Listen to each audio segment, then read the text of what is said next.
through playing smooth football, banging in goals, but... What football ground are you thinking of when someone says this? Really tough place to go. Difficult place to go. Such a tough place to go. It's a tough place to go at the moment. It was a really difficult place to go, always. But what are the toughest places to go, really? We've scoured the planet to find out. Forget a cold, wet Tuesday night in Stoke. Try playing in a blizzard 220 miles inside the Arctic Circle at the world's northernmost professional club. When Chelsea lost at Tromsø in Norway in the 97-98 Cup Winners' Cup, a massive snowstorm hit at half-time. These two boys and their brooms were absolutely no match for it. We're staying in Scandinavia for Scotland's toughest away day on a windswept cliff in the Faroe Islands. In Euro 2000 qualifying, Craig Brown's men were taken to fishing village Toftir.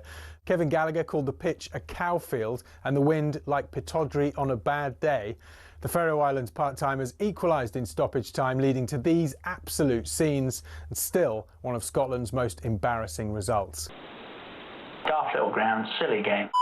But away trips don't come any tougher than a lung-busting schlep up the Andes to face Bolivia in La Paz. But now the Bolivians have taken home advantage to another level. The country's highest city, El Alto, 4,100 metres above sea level. Grass doesn't even grow up here. Bolivia have not lost here yet. The longest unbeaten run in any professional league ever belongs to Red Star Belgrade, or Crvena Zvezda if you must. They've gone 7 years without defeat at the Rajko Mitic in Serbia's Superliga. Their fans are pretty intimidating as well, but they're not as loud as this mob. Galatasaray's Ali Sami Yen Stadium's officially the loudest in world football.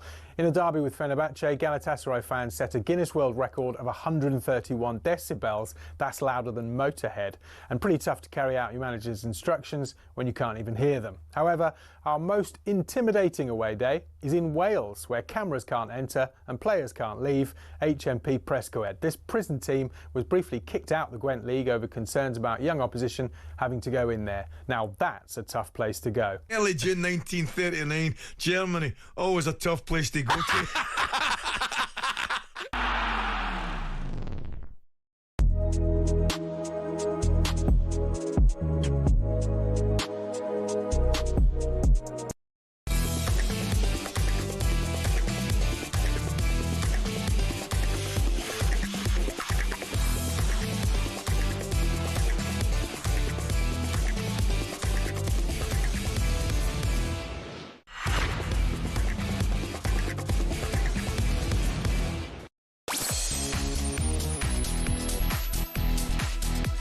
Hello, happy Friday everyone. Welcome to Drive on talkSPORT. It's me, Andy Goldstein. And look, he's back again. He liked it so much yesterday. It's Darren here, by the way. It's Darren Bent. It's Darren here, by the way, Darren Bent. That's exactly what But Jingo, we've got to show you today. We've been up to the biggest game of the Premier League season so far as Arsenal head to Man City. If they win it, is it over?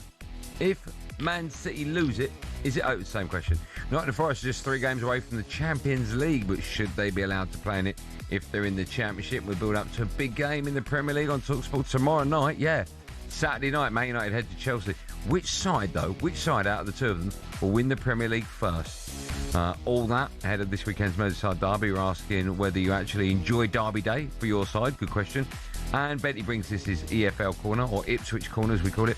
Alex Cook joins us for this week's Premier League build-up in Ready, Steady, Cook, and a lot more. All coming up between now and 7. You can be a part of the show if you want. 03717 22 33 Drive on talkSPORT. I'm Andy Goldstein. He's Darren Bent. And you're just wonderful. Don't go changing. No. Stay where you are. We'll have a bit of that. We will have a bit of that. I used to be a garage man. I know you used to be a garage man, yeah. DB, you come in. If people have seen Goodfellas, there's a scene where all the mafia dons, they all get put away, they all go to prison. Yeah. But they are sort of in another prison away from the baddies. Yeah. And they're making their own dinner and their own soup, and they've all got the tracksuits on. Big, baggy, sort of 70s tracksuit. You've got one of them, I'll tell you. You look very cool. Yeah. I like that. That's what you got. It's Tracksuit Friday. You know me, I always wear tracksuit. Tracksuit Friday. Yeah, are you right? I like that. I'm very well. You love Goodfellas, don't you? I do love. It's a great film. Yeah. I played golf this morning. Any good? West Essex, best club in the world. Do you know what? Right, and golfers will understand what I'm talking about. I played probably the best I've played in a long time. Yeah. But my score doesn't show that. I got 92. Doesn't reflect it. I'm always looking for sort of 87s. Yeah. 86, 87, 88 for me. Wow, for me. 92 I got today, but I was so consistent. I was on the green.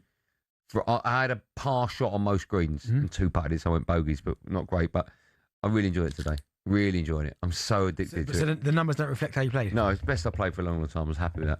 Yeah, but you didn't play well. You got 9. No, I did play well. I played consistent. There was no. Sometimes I play, there'll be a duff shot where it like slices off into the bush or hooks into that. Yeah. Didn't that? Every shot was straight as an arrow. Okay, nice. Driving was good. Yeah. It was nice. I enjoyed it. You play paddle? I did play paddle today. Now I went to the gym actually.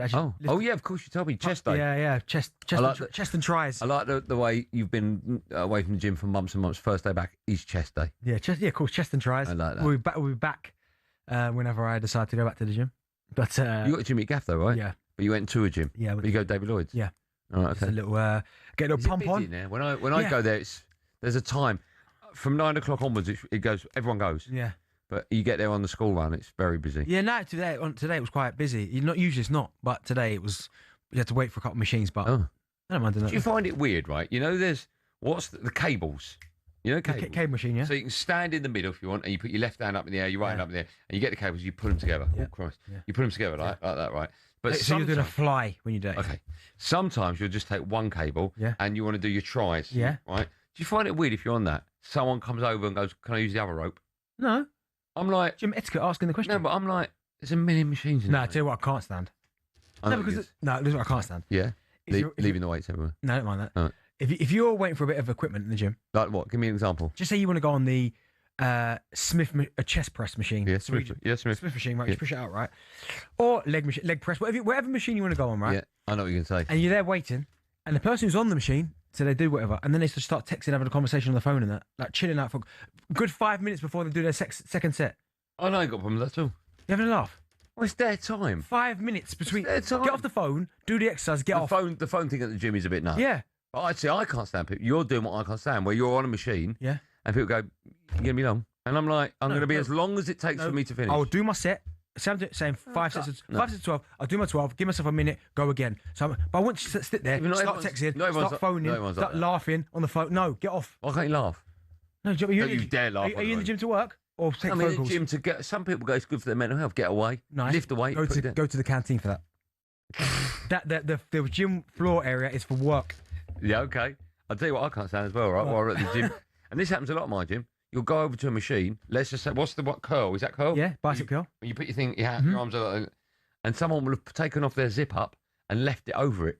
And I'm like, is he on that machine now? Yeah. Where is that? He's almost claimed it, hasn't he? Yeah, and that fella's over there. And I'm like, so now I'm like, I'll just pick it up and just chuck it over there. You see? Not chuck it. Yeah, it's about gym etiquette. There's a lot of gym etiquette that's not used. It's not spoke about either. No. That honestly, if you're working hard in the gym, I've got no room. I'll wait. If you're 15 minutes on the piece of equipment, Yeah. I'll happily wait. But I need to see you working. Don't be having conversations, phoning people, and all that nonsense. Get out. What if the phone goes? Just gotta call you back. Oh no. If it's an emergency, just, No, I've seen people just wander around the gym chatting. I don't even know if they work out. yeah. See. Yeah, I know what you mean. But also, and this is just for the strong people out there, if you're going to lift the weight that's a little bit too heavy for most people to put it back. Put it back. Yeah. Don't get your big 50K dumbbells, drop them and walk. I can't pick them up. Yeah. He can't pick them up. He can't pick them up. Yeah. You pick them up. So have you got an issue with people putting the weights in the wrong? So if this is No, like, that don't bother you know, me. it goes 8, 10, 12, 14. What? Like the dumbbells, Yeah. right? I know. And then you pick up a pair of 12s and you do your session with it. Yeah. And then you go to put it back and there's no 12 spots available. Oh, yeah, no, there is Oh, no. Or there's only, someone's put a 30 there. Yeah. Will you move the 30 to put the 12s in? No. Oh, so No, because at my gym, what they'll do, there'll be a gap over there. I'll go, I can stick a 12 there. There's a gap over there next to the 50. There's no gaps for anything. Oh, no, hold a second, dear. You're one of them that will put a No, I'm not. That's what's left. Oh, nice. Pour that. Put it together. I know. They should Yeah. always be. But then it's a little bit like when you go parking in a car park. If one person is parked over the line, then everyone else does. Someone's put here. Baz, Darren, a man in my gym does 7 sets in 45 minutes on the Smith machine. He drives me crazy. 45 minutes on one machine. Yeah, get off. Unless you're on a tread. Okay, that's fair enough. Or a rower. What's too long on a tread machine? Treadmill, whatever. Treadmill. Running machine. What's too long? It depends, doesn't it? Because I've been on those machines for an hour and a half. Yeah, that's it. I think if you're running, not a problem. Yeah, okay. If you're skiing, ski machine, not a problem. Yeah. Watt bikes, that cardio. What bike? Watt bike. Cardio, Yeah. not a problem. Be on there as long as you want. But not machines like that where people need to. Do Yeah, I agree with you. you know what I mean? What's your favourite machine? We'll move on now. Favourite machine in the gym? The rower. What? No one likes that. Nah, I don't like it either. Oh, okay. No, probably just I like to use dumbbells, so probably the free weights. See, this may surprise you. I like a kettlebell. I've gone into the kettlebell world. Hey, sorry, I know we got to start, Joe. Sorry. No. Do you know what's good about that? Arnie might be listening. Yeah. That you could do so many exercises with it. So I like it. Yeah, you could change it up, little dips and that. Yeah. That's all we've got time for. I'm so Bentley. Get off your phone, you muppets. Who says that? Some kids in the gym. If someone's on their phone on the machine, get off the. You know what I mean? Yeah. Trust me, it's irritating. That. Yeah. Also, just while we're on it, sorry, Joe. I see people in my gym with jeans on. No, they're having a laugh. What's that all about? That was you once upon a time. No, I never went to a gym. Yeah, Red Wings and jeans in the gym. And a big long trench coat. Right, we've got lots coming up on today's show. We're going to start with the biggest game of the season on Sunday. So, is the title race over if City lose to Arsenal? It's back to Haaland, point-blank range, and there he shows what a goal scorer he can be. I favour City because I think since they got knocked out against Madrid, I think they've been absolutely brilliant. Here's Eze inside the penalty area, Gyökeres pokes it in. I think a lot of things will be revealed on Sunday. If Arsenal do anything other than lose, they will win the Premier League. And that is it. Full-time whistle goes, and it's Manchester City who win the League Cup yet again. I like it. Arteta saying bring the fire. But go and show it on Sunday. I tell you, it's a great weekend of football. Arsenal go to Man City on Sunday. It's the biggest Premier League game of the season so far. Arsenal 6 points clear, just 6 points clear at the top. That could, of course, become 3 this weekend, and City will still have that game in hand. Let's hear from both managers now speaking ahead of the game. Pep Guardiola was asked how crucial Sunday's game is. If we lose, it's over. But the other two results, knowing that Arsenal didn't win Bournemouth, still have games to play. 6 games is a lot in our calendar, especially. I don't know, there are 6 games to go. Obviously, it's a really important one for both teams, and it will incline the balance a little bit. But, winning a game in the Premier League is so tough for everybody. So after this one, they will have still some very difficult matches for all of us, and we'll have to wait and continue whatever happens. I do feel as though if Arsenal win, they'll win the Prem. If Arsenal win, they'll win the Prem. If Man City win, they'll win the Prem. And if it's a draw, we just don't know. I think it's that simple this weekend. I think if Arsenal was to win this game, the confidence that it was instilled into that squad, it almost give them that belief that, hold on, we are top for a reason. We are the best team in this country. And I think it will just give them massive confidence, because I thought that might have been the case when they played against Man City in the Cup in the final. I thought if they can win this game, that might just catapult them to really believe that when it comes to crunch time, they can beat Manchester City, because that's been their nemesis. I know Liverpool last season, but you go, it's their nemesis. Can we get over Pep and Manchester City and win the league title and win the trophy? And it didn't happen in the League Cup final. Didn't show up second half. Got absolutely battered. But this game on Sunday, if Arsenal can come from somewhere and beat this Manchester City side, because at the minute Man City are purring.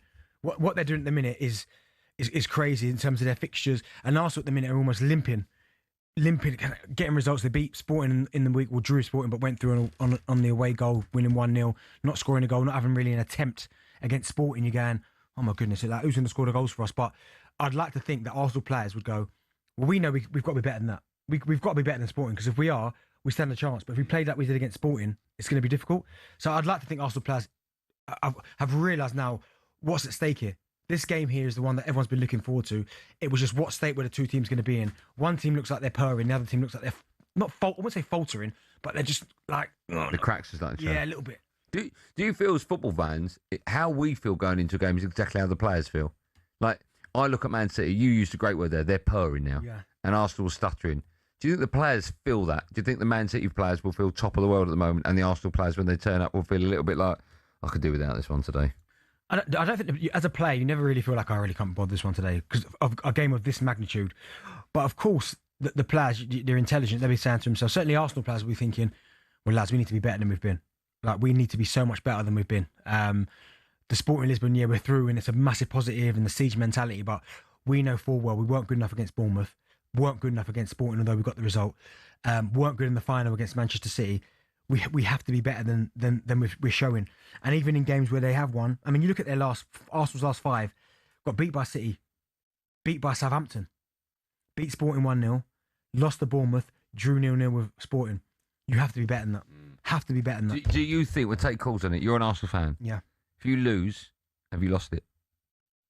Like, I think they will find it incredibly hard to recover. Who's favourites if you lose? Well, everyone's going to say Man City because that would mean Man City would it be 4 straight? Would it be they've won? Yeah. If Man City win and that the game now will put them level on points against Burnley. So and they're going to beat Burnley. No disrespect to Burnley, but they're going to beat Burnley. Yeah. They're the type of games they don't slip up on. No, if you need a game to win to sit top of the Premier League, it's Burnley. Exactly. But if Arsenal can somehow win, if they draw, then I'm with you.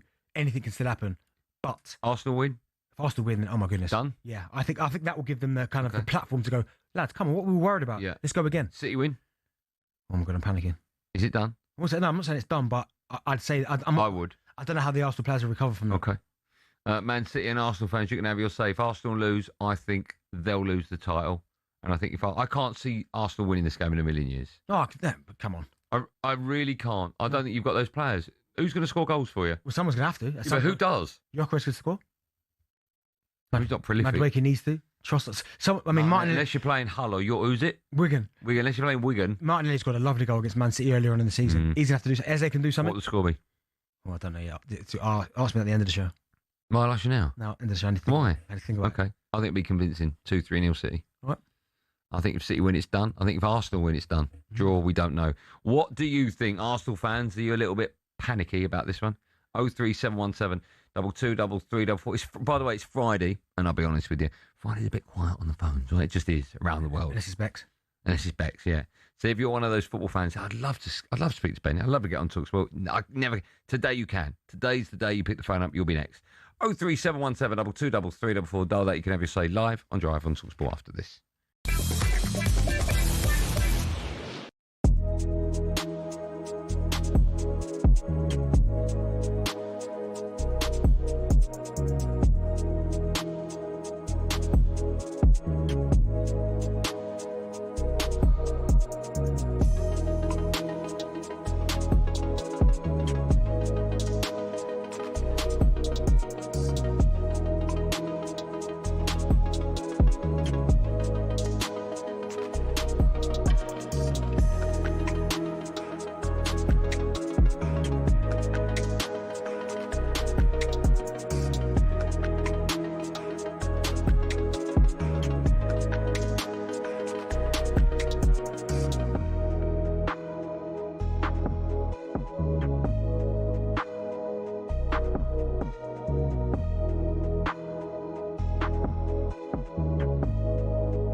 Bring Klopp in for 12 months, let Klopp be the manager, and let Gerrard shadow him for 12 months.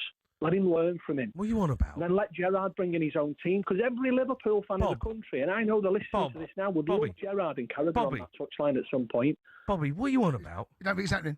It's extreme, but... What do you mean it's extreme? Jurgen Klopp's not coming to Liverpool for 12 months to teach Steven Gerrard how to be the Liverpool manager. What are you on about? That's not happening, Bob. What do you mean, why not? I think. What do you mean, why not? Things that have happened in football. Do you think this is charity? Have happened in football. No, but I think there's worse things that have happened in football. Jurgen Klopp is not taking over Liverpool. No, you ain't doing it. No, I'm not saying on a permanent basis. I'm saying if he was shadowed. Bobby. Don't let Bob talk. Bob, no, but Bob, we speak to you quite a lot, right? And you normally come out with some decent stuff, but that is absolute guff. I don't think it is. No, it is, mate. You're miles off it. You're miles off it. Jurgen Klopp's not going to turn up at Liverpool, come back for 12 months to shadow Steven Gerrard. What do you think this is? No, worse things have happened in football. Well, that's what they'd be doing if they brought Alonso in, if they wanted to bring Steven in as his number two.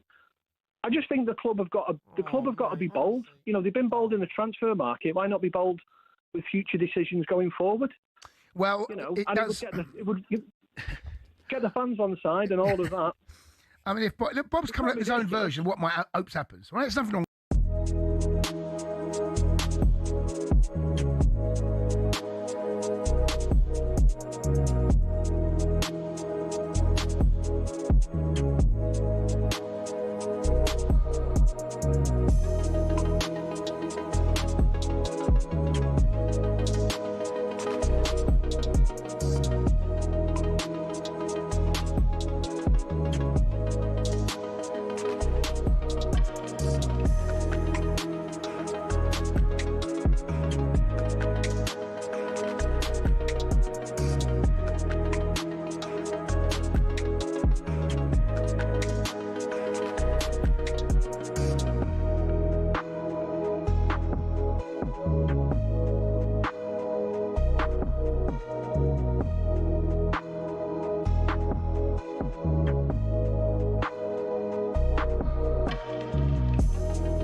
I know I'd go from rags to Godfather 2. Well done, right? Playing gangster movies tonight. God, is it Godfather 2? Oh, it's Casino. Of course it is. Casino. Hey, we're playing gangster music, yeah? I've got it for you, innit? Jay-Z, got it for you. American Gangster.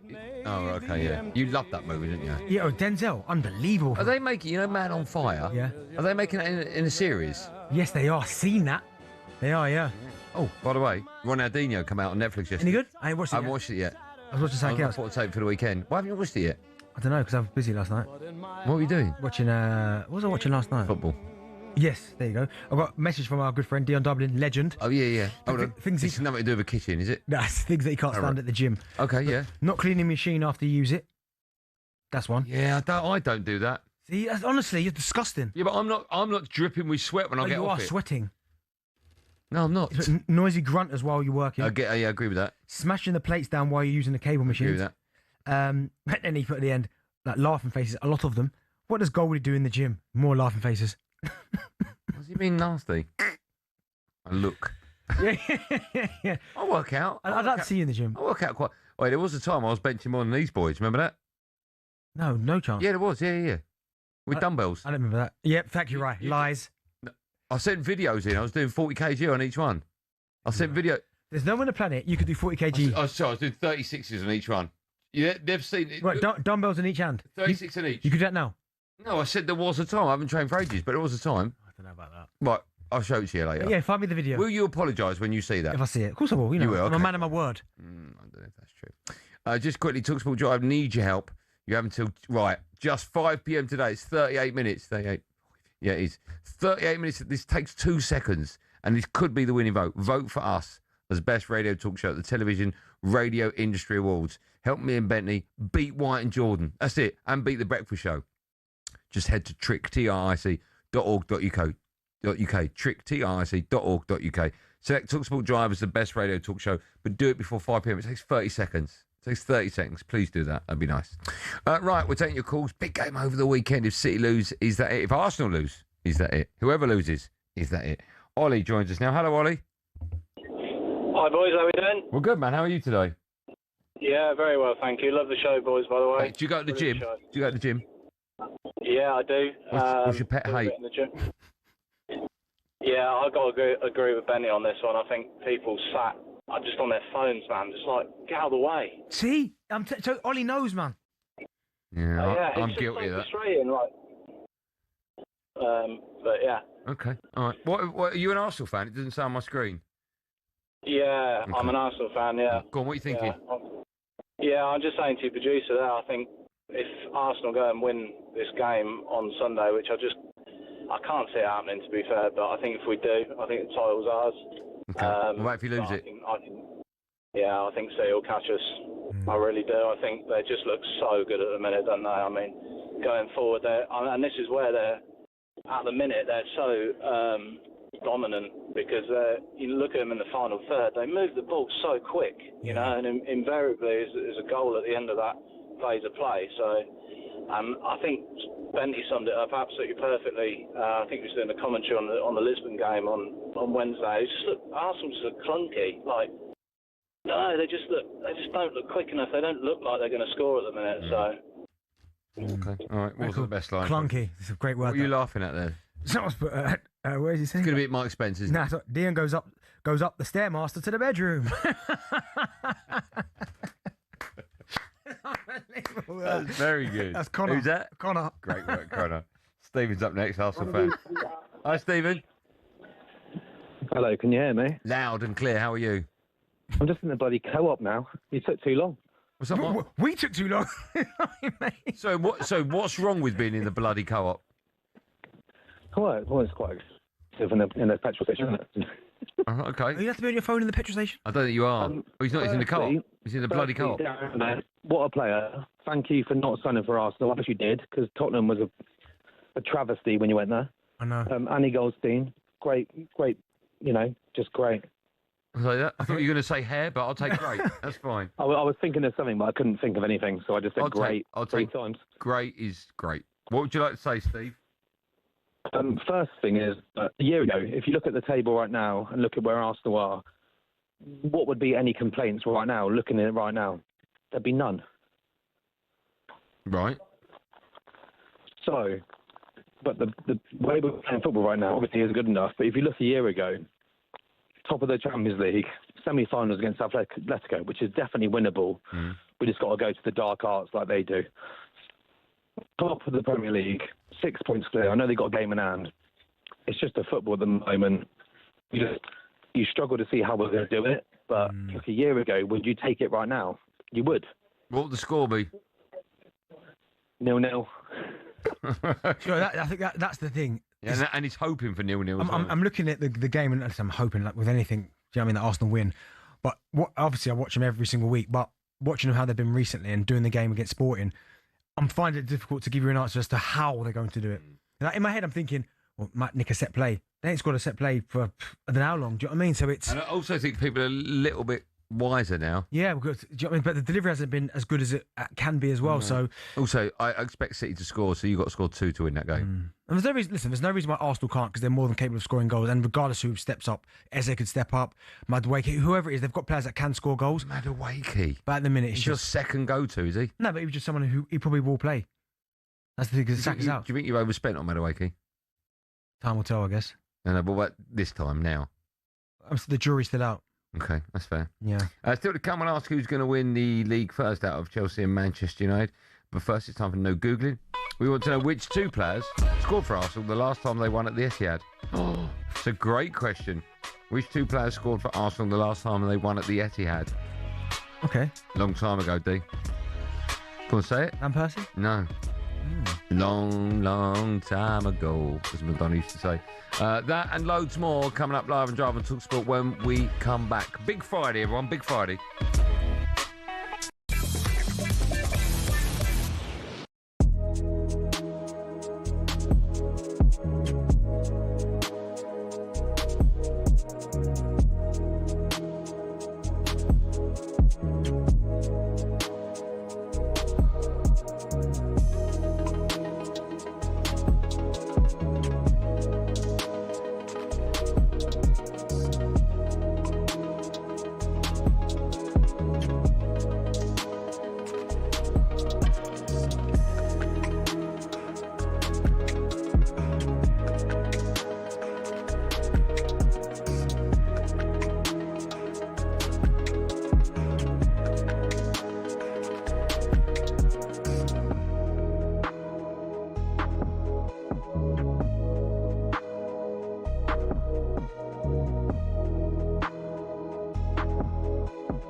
Am I right in thinking, Simon, Andoni Iraola, in the past, he's someone who's caught your eye?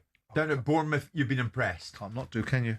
I mean, he's done a remarkable job at times. I mean, predecessors of his did remarkable jobs contextually, but he's elevated it even beyond that. The style of play, the manner in which they put some of the biggest teams into their box. They've had players repeatedly sold from underneath them, and yet still managed to produce a talent pool. They've had players sold at the beginning of the seasons, players at the middle of the seasons, and yet the guy has worked the oracle. He started slightly tentatively, didn't he? Because obviously you saw the Gary O'Neill situation where he got bounced out of Bournemouth and everyone thought that was an injustice. This guy came in, couldn't win a game. Gary went over to Wolves. Wolves beat Bournemouth inevitably in that particular game, and everything was looking like a particularly dark day. But he's been brilliant for Bill Foley. Bournemouth's been brilliant for him because it's given him a passage into the Premier League and shown an opportunity to show his trade. Yeah. But he looks to me like a manager that's going in one direction, and that's up. The question will be, how will he go when he manages bigger players in a bigger football club that has bigger expectations than Bournemouth, irrespective of Bill Foley saying that they can afford whoever they choose? Yeah, well, the direction we know he's going in is the exit door, because he'll leave the football club at the end of this season when his contract expires. Do you think, Danny, he's going to be widely coveted across the Premier League? There's no reason why not, because he's unapologetically himself in the way Bournemouth play. If you ever watch Bournemouth play, always better to watch them live, and I've had the pleasure of doing that quite a few times. He sets up his team really bravely to go after teams.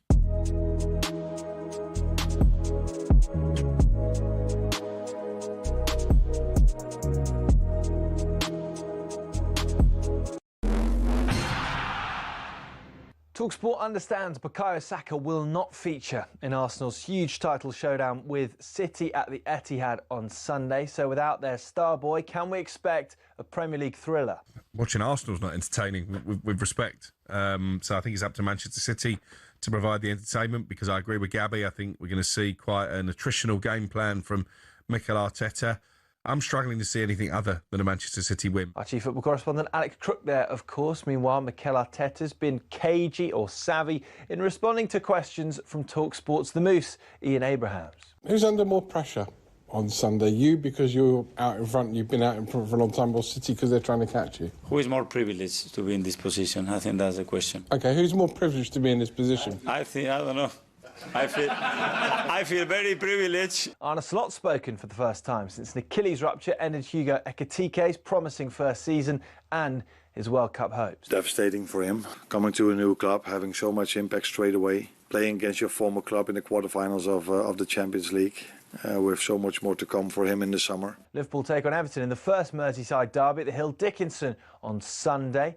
And Andoni Iraola's insisted he hasn't got a new club lined up after it was announced he's leaving Bournemouth at the end of the season. And another departure news for the Cherries. We understand Spurs have agreed a deal in principle with Marcos Sensei on the assumption they remain in the Premier League next season. We shall see. Plenty more at talksport.com.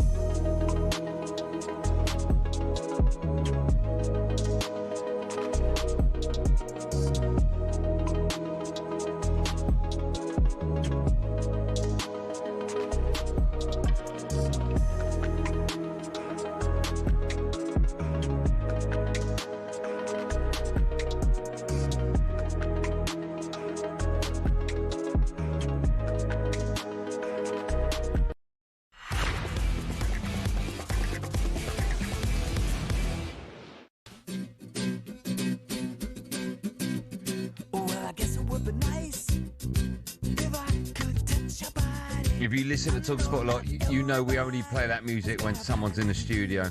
Sadly, not George Martin. Jason Cunnin's in it. Oh, no. He's got the mask on. That's the first time I've seen it in real life. It's weird, isn't it? I like it when you just skew it like that. You do it. Yeah. How are we, boys? We are very well. How are you, Jason? I'm all right, matey. I'm all right. So I'm going to O'Hara's wedding tomorrow. Yeah. And last night when I was on the sports bar, I left the mask here, so I had to come in and collect it.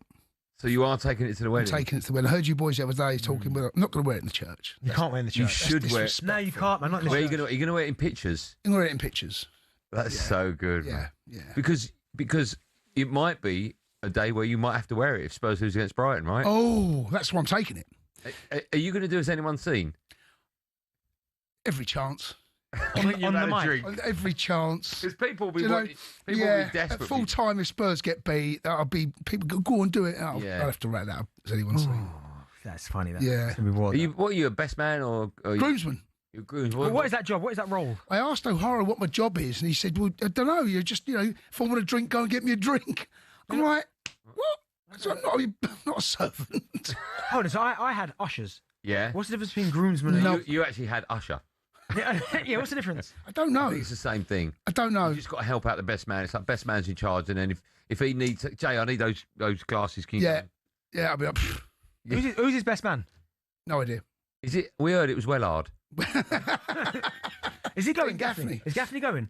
I don't know. We mate. heard Katie Price is going. Is that right? No, I you don't do. know. Who's the other one? Uncle Wayne. Wayne Lineker, Dean Gaffney. I don't know. And Katie Price. I don't know who's going, mate. I don't. You so do. I swear my life. No idea. No idea who's going. I don't know anyone. Are you taking Mrs. Cundy with? The lucky Mrs. C's going. You're going, okay. Because you went to the engagement party, right? Yeah, that was good. Give me some names. Andy Carroll's there.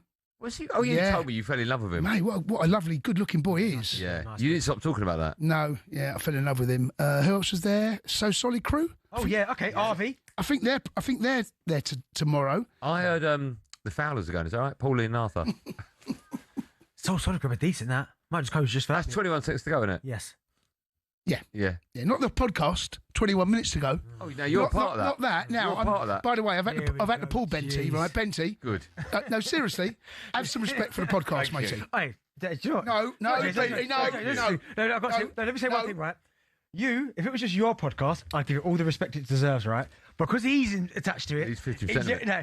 No, see. No, I don't. When I'm driving 50% of it, I love it. 50% I hate it. When I'm driving in, I'm not getting that vibe. No? No. I think you need to give it a little bit more. Give it the respect it's due and owed. Have you heard how much he gives the boot room when I used to do that show? No. Do you know what I mean? Joe, that show got cancelled years ago, mate. There's a reason for that.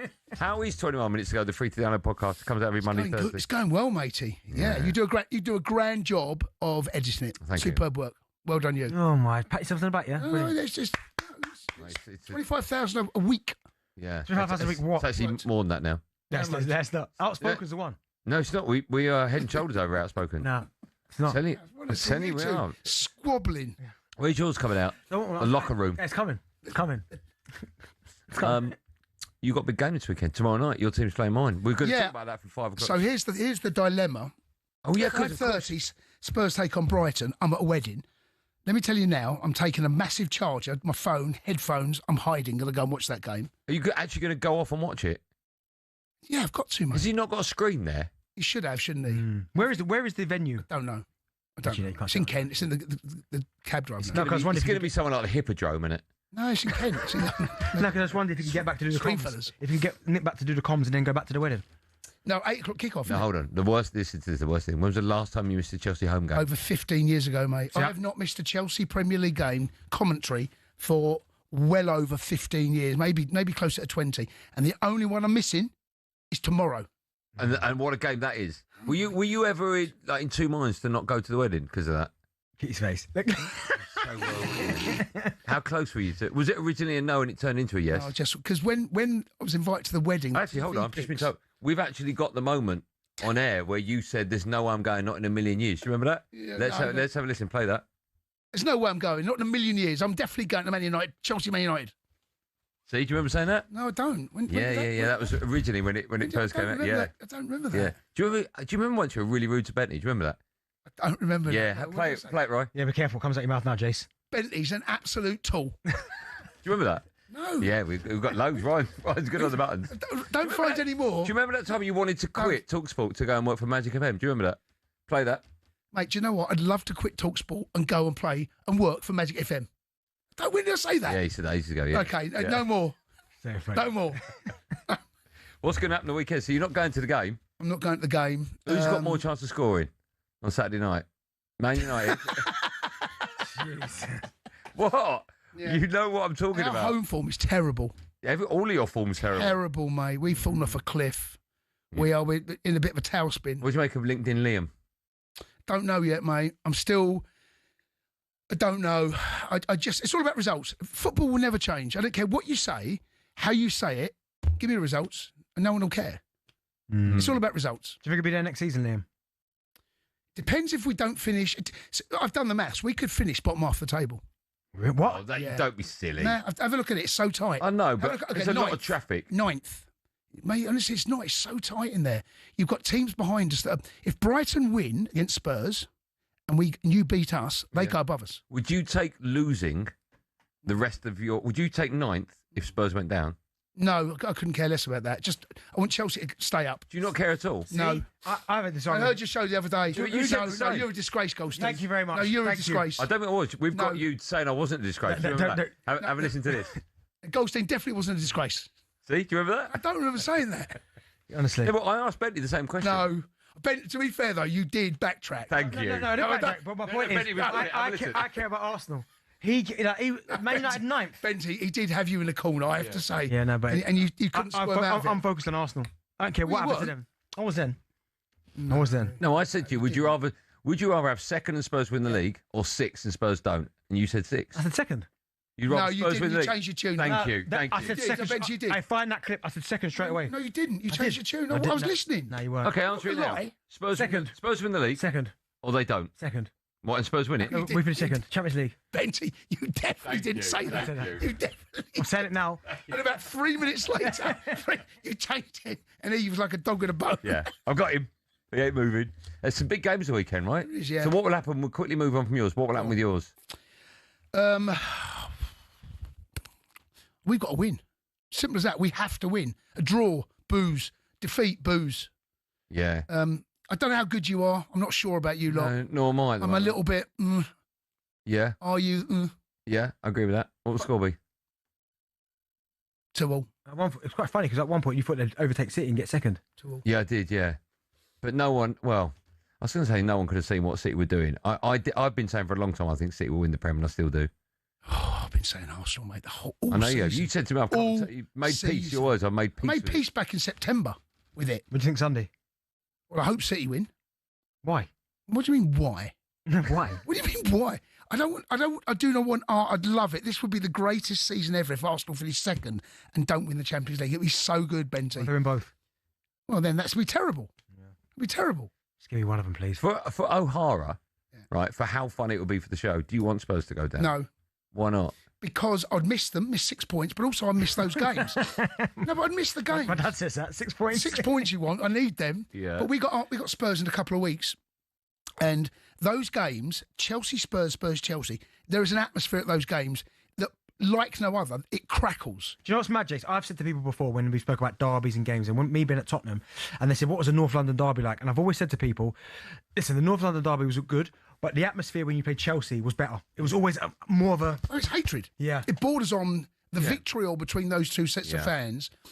And no, but the thing is, even though we could relegate them, believe it or not, that could be the game they stay up. They're not going to beat you. You always beat them. But our home form is terrible, mate. I know, but Spurs are terrible. That's the problem. Yeah, yeah. I think if De Zerbi is the right man, it's going to take him 4 or 5 weeks. That's too long. Home games. If they win their home games, they'll be fine. Yeah. And that's they've won a game in Tomorrow's 2026. Yeah.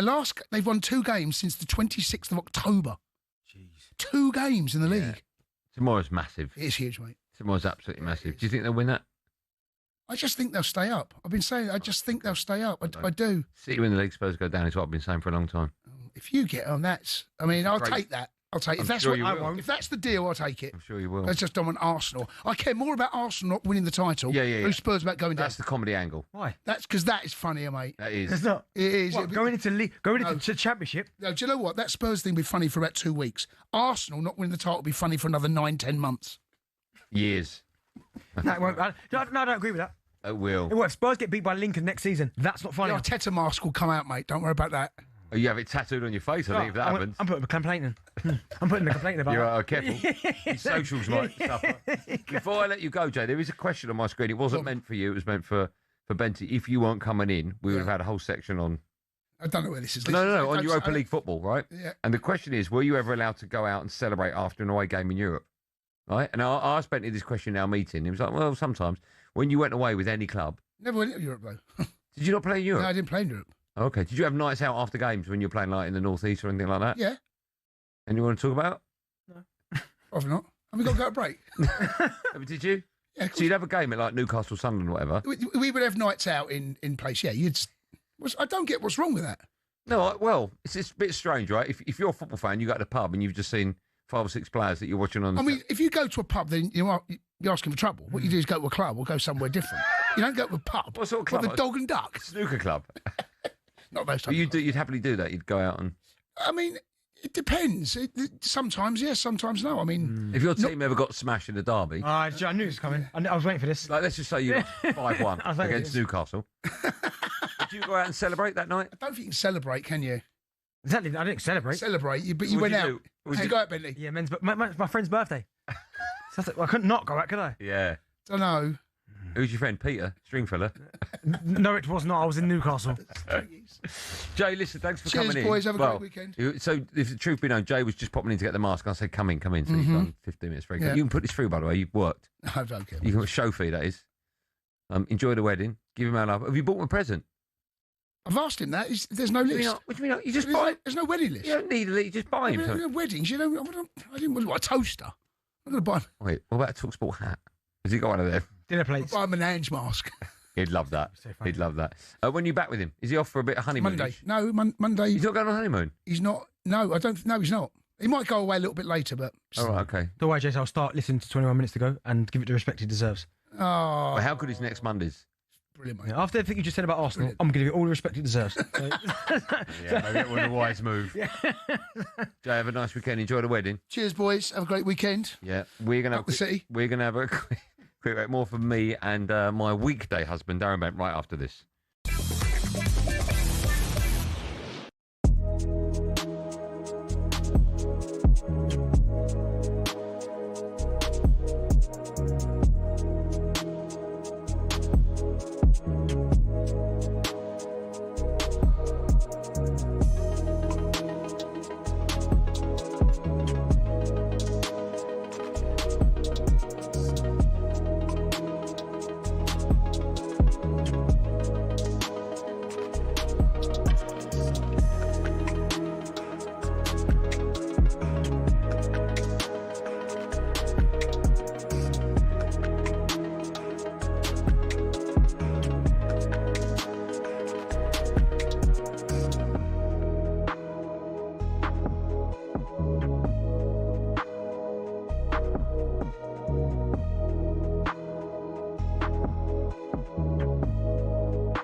The debate goes on, the hair-pulling debate goes on, because Manchester United, we now learn, plan to appeal against the red card given to Lisandro Martinez for pulling the hair of Leeds United striker Dominic Calvert-Lewin. Here's the thing, for the dismissal to be overturned, United have got to successfully argue to the FA that Paul Tierney made an error in sending Martinez off. Going to get Danny's take on this, because this isn't going to finish yet, not anytime soon.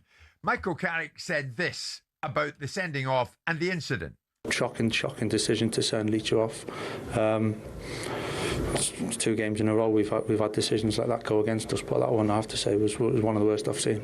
So you can elbow Lenny Oro for the first goal in the side of the head, leaning arm obviously, and then you can throw your arm in Leach's face, and then as he's off balance because of that, and he half grappler and he kind of half touches the back of his ear, which then pulls the bobble out, which then leads to look like I don't even know what it looks like. It's not a pull, it's not a tug, it's not aggressive. He touches it and he gets sent off, and worst of all, he was actually sent to overturn it, clear and obvious error. It's shocking. Shocking, according to him. Not so Martin Samuel in the Times. Now we know where we stand. Players, coaches, supporters, everybody. Hair pulling may be a playground tactic, but it is a red card offence and a 3-match ban. Got that? Good. Now we can move on. Do you move on from it, Danny? Carrick's spot He's on. right, isn't he? He's the heck. He's jumped up for an header. He's not even looking at the ball, and his hand scrapes down the back of his back and catches the little bobble in his hair.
tune, isn't it? I like this. Straight on talkSPORT, me Andy Goldstein Darren Bent in partnership with our friends at Giacomo. Get fresh looks and great brands from Giacomo. Still to come, we'll look ahead to a huge weekend in Ready, Steady, Cook.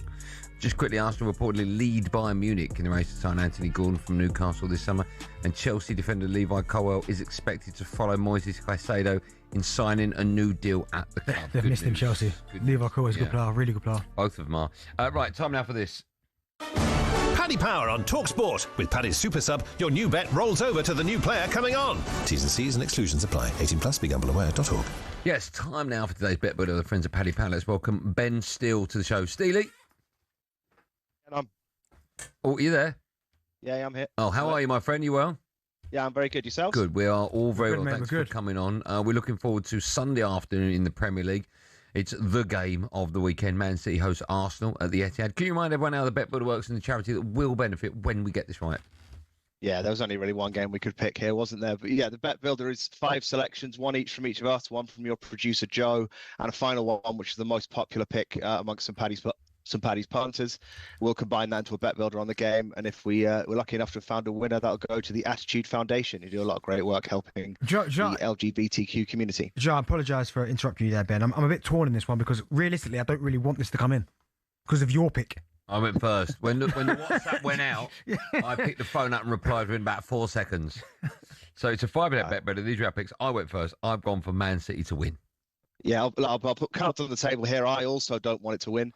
Arsenal fan as well, but City have beaten Arsenal, Liverpool, Chelsea in their last 3 games without conceding a goal. They're really motoring into form, which obviously isn't great reading for myself and Benty. Arsenal have stumbled a bit. The only real positive that I can find, and it's not many of them, is that City actually haven't beaten Arsenal in the league since 2023. But yeah, I'm a bit nervous myself, if I'm honest. Yeah, so I've gone for both teams to score, and as I said, I've never seen someone put something in the WhatsApp group as quick as Andy did today with Man City win, so I had nowhere to go. Okay, well, that's fair enough. I'm surprised you didn't get it in quicker, because as I said last time, you've picked both teams to score in your last 4 times I've been on the show, and this is the 5th one now. Although, to be fair to you, the last 4 they have all won. So you're picking winners if nothing else. Thank The you. last 3 meetings have had both teams to score, so it seems a decent pick, to be fair. Let me just say that's going to be the only time Bentley's going to be celebrating over the next few days. Next up is producer Joe. He's gone for Shirky to score or assist in the game. Yeah, star of the show last week. It's 2 assists in the win over Chelsea. He actually hasn't scored since February, so if you want to knock this down to just Cherky to make an assist, it's 11-4 as opposed to 6-4 for Joe's pick. But he's got a little bit of insurance if Cherky does get himself on the score sheet there. Right, 3 down, 2 to go. Semenyo to have 1 or more shots on target is what the people have gone for. Yeah, look, he's 15 league goals this season, 5 of them since joining City. I'd hate to be the person who tempts fate, but I'd say he's picked up the slack a bit since Erling Haaland's dropped off in the second half of the season. He doesn't actually even need to score. Obviously, just needs to force Raya into a save himself there. And the last one is yours. What are you going for, Steely? It is, yeah. Look, the last 4 were all kind of a bit City-based there, so I chuck an Arsenal flavour in there as well. With Eberezer, I just don't have 2 shots in the game. Sorry, I just don't think they can sit and defend for the full 90 minutes as much as many people seem to think they're just going to come and park the bus. That's just not going to work with the team of City's quality. Eze doesn't even have to get these shots on target; just has to fire them off towards Donnarumma and hope to get some good results off the back of that. Right, before I let you go, can you just confirm the bet builder insurance and the value of the charity bet one more time? Sure, yeah. So the selection's just one quick run through there. It's Man City to win, both teams to score. Cherky goal or assist. Semenyo shot on target and Everett 2+ shots.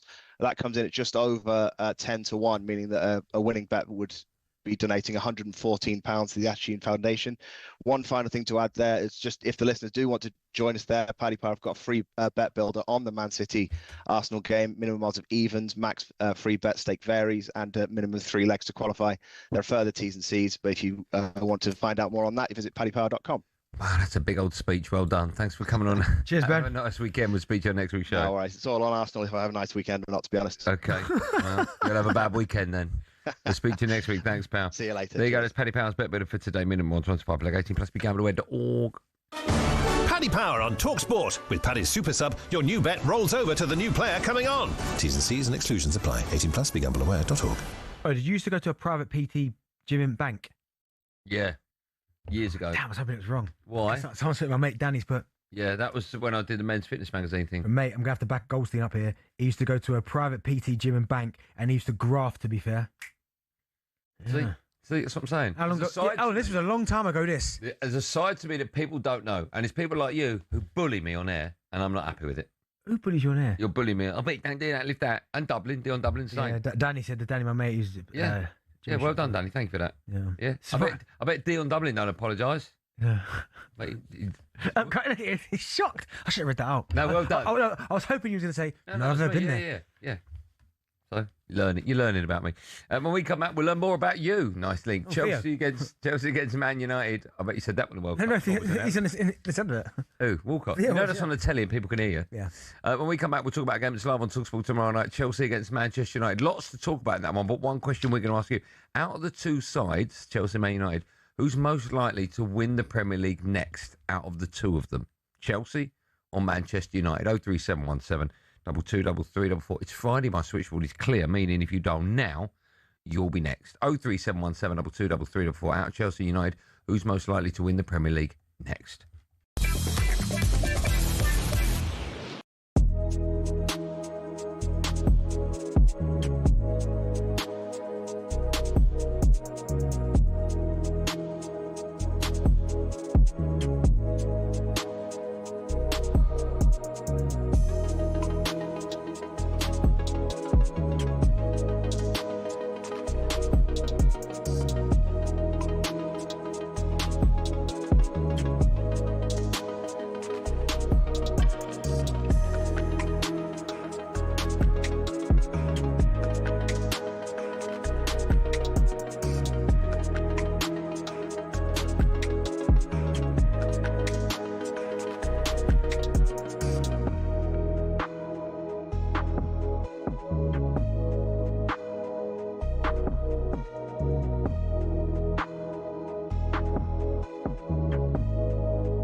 Harry Maguire in a bit of trouble, or his mouth has got him in a bit of trouble, Simon, the Manchester United defender, of course, now hit with a one-game suspension. He misses the match for United at Chelsea on Saturday. The FA ruled that he swore at the fourth official, Matt Donoghue, following his sending off at Bournemouth last month. Maguire missed Monday's defeat to Leeds, serving the suspension for that red card, but he'll now be banned for an additional game. Now, on the language that was used, the FA's written reasons confirmed that the fourth official, Donoghue, claimed Maguire shouted as he left the field, "You're a joke. You're all an effing joke." Maguire insists he didn't insult the fourth official, instead claiming he said something along the lines of, "It's an effing joke." The independent commission sided with the fourth official. They actually asked for a two-match ban, but in mitigation, which included Maguire's character, it meant they settled on one. What's worse, Simon? Or did they get a character reference from the people in Mykonos? What is worse? Questioning the integrity of an official or swearing at them? Context, isn't it? I mean, robust language is used. It's the manner in which it's used. We're all grown-ups, and this language that we see and hear, which some people are wallflowers about, is traded amongst referees and players at certain times because you want that kind of dynamic. You don't want it to turn into disrespect, into aggression. And some would say, how can you use that language without being aggressive? Well, you can. Yeah. You can use it contextually. But there's also this balance in my mind's eye, which I always want, which is the respecting of all of the officials. Of course, I want the officials to be worthy of respect. What football ground are you thinking of when someone says this? Really tough place to go. Difficult place to go. Such a tough place to go. It's a tough place to go at the moment. It was a really difficult place to go, always. But what are the toughest places to go, really? We've scoured the planet to find out. Forget a cold, wet Tuesday night in Stoke. Try playing in a blizzard 220 miles inside the Arctic Circle at the world's northernmost professional club. When Chelsea lost at Tromsø in Norway in the 97-98 Cup Winners' Cup, a massive snowstorm hit at half-time. These two boys and their brooms were absolutely no match for it. We're staying in Scandinavia for Scotland's toughest away day on a windswept cliff in the Faroe Islands. In Euro 2000 qualifying, Craig Brown's men were taken to fishing village Toftir. Kevin Gallagher called the pitch a cow field and the wind like Pittodrie on a bad day. The Faroe Islands part-timers equalised in stoppage time, leading to these absolute scenes, and still one of Scotland's most embarrassing results. Daft little ground, silly game. But away trips don't come any tougher than a lung-busting schlep up the Andes to face Bolivia in La Paz. But now the Bolivians have taken home advantage to another level. The country's highest city, El Alto, 4,100 metres above sea level. Grass doesn't even grow up here. Bolivia have not lost here yet. The longest unbeaten run in any professional league ever belongs to Red Star Belgrade, or Crvena Zvezda if you must. They've gone 7 years without defeat at the Rajko Mitic in Serbia's Superliga. Their fans are pretty intimidating as well, but they're not as loud as this mob. Galatasaray's Ali Sami Yen Stadium's officially the loudest in world football. In a derby with Fenerbahce, Galatasaray fans set a Guinness World Record of 131 decibels. That's louder than Motorhead, and pretty tough to carry out your manager's instructions when you can't even hear them. However, our most intimidating away day is in Wales, where cameras can't enter and players can't leave. HMP Prescoed. This prison team was briefly kicked out the Gwent League over concerns about young opposition having to go in there. Now that's a tough place to go. Early June 1939, Germany, always a tough place to go to.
Welcome back to our number 2 Drive on talkSPORT. I'm here. I'm always here. Darren Bent's here as well.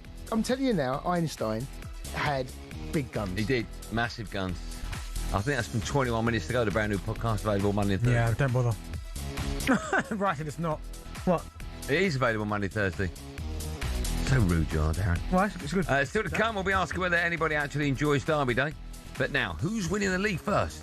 Is it Chelsea or is it Manchester United? You cannot underestimate the importance of this match. The race for Champions League football livening up as we speak. Obviously, we're not in a good place in terms of the results. It's a brilliant challenge. They're in very real danger, not just of missing out on qualification for the Champions League, but maybe European football next season altogether. It's about the here and now. It's about the result tomorrow, yesterday, not for 3 years' time. Chelsea's model for me, for a long period of time, was very clear. I hire a manager, you either win, all of a sudden with this new ownership, they're so far away from it. To Okafor, little volley, and he scored a second goal for Leeds at the Stretford end. The bigger picture is what it is, you know. Tonight hurts. It's really disappointing, but we've got a big finish to the season coming. Michael has dealt with it as a player. He understands it. Of course, everybody is judged on results. But where they're going to go? And this is significant in the race for the top 5. Oh my days, there's a huge old game in the race for the top 5. It's live on talkSPORT tomorrow night as Chelsea host Manchester United at 8 p.m. Man United, of course, third. Chelsea 7 points behind them. They are down in 6th place. But Liam Rosenior's side could cut that gap to just 4 points with the win tomorrow. He's been speaking to the media ahead of the game and he said he's keen to put their poor run of form to an end. Yeah, I think obviously we're not in a good place in terms of the results. It's a brilliant challenge in terms of myself, in terms of my energy, what I give the team, and what more about what we do together. We've had a lot of really strong conversations as a group. We've had some very, very good training sessions. And I think in this moment, you find out about yourself, you find out about your group, and you actually just have to stay focused on the process, which is the day in, day out. Go on, Liam. Well, he makes it very difficult for himself, doesn't he? I'm sure he's a lovely fella, but... Well, no, but he said there what most managers would say. I know, but he's not saying it the way most managers But how's he say. supposed to say it? You know what I'm talking about. I don't. I don't. You do. Well, there's a reason why he's an easy target, right? Because he puts himself under the spotlight unnecessarily. Yeah, there's a bit of that, but the way he talks there, what he said there was normal. No, it's just David Brent talk. How's it? In terms of this, in terms of that, I mean, it's just he's literally got his ChatGPT's answers. He's got it out of a manual. Honestly, yeah. I mean, if you were sitting in that dressing room and you heard him speak week in, week out, respect the ball and all this nonsense, how would you feel? I mean, I don't agree with all that kind of stuff there, but ultimately you're judged by results, aren't you? And if he's getting results and acting the way he's not at the moment, and that's been the problem, and that's why he's having a bit of a tough time at the minute. But again, listen, he was always on. I won't say hiding to nothing, but the amount of Chelsea fans that were coming on that were. You're supposed to. I never understand when you've got someone new coming into the building who's trying to be successful for your football club, i.e. a player or a manager, and he wants to do the best he can for your football club. You slag him before he gets there. You think, what's the point? You're supposed to be all in it together. And he was a prime example of that. I get it. A lot of people, if you'd have asked 500 Chelsea fans, who do you want as your next manager? He probably wouldn't have been on any of their lists. No. He wouldn't have been maybe in their top 10s, right? Yep. But the fact he's been kind of fast-forwarded into this position, just get behind him. Support him. I don't think it's as easy as that when you're a football fan. No. Like when Ange went to Nottingham Forest. Yeah. Right? You knew it was going to end badly, and you knew it was going to end quickly. Yeah. Some things just don't fit. It's not his fault. If Chelsea phoned him up and offered him a job, he has to take it. I get that, but if Chelsea don't get to where they want to get to, it will be his fault. Yeah, but it's Chelsea's problem. This is again why I feel sorry for the football fans, because Chelsea is a club.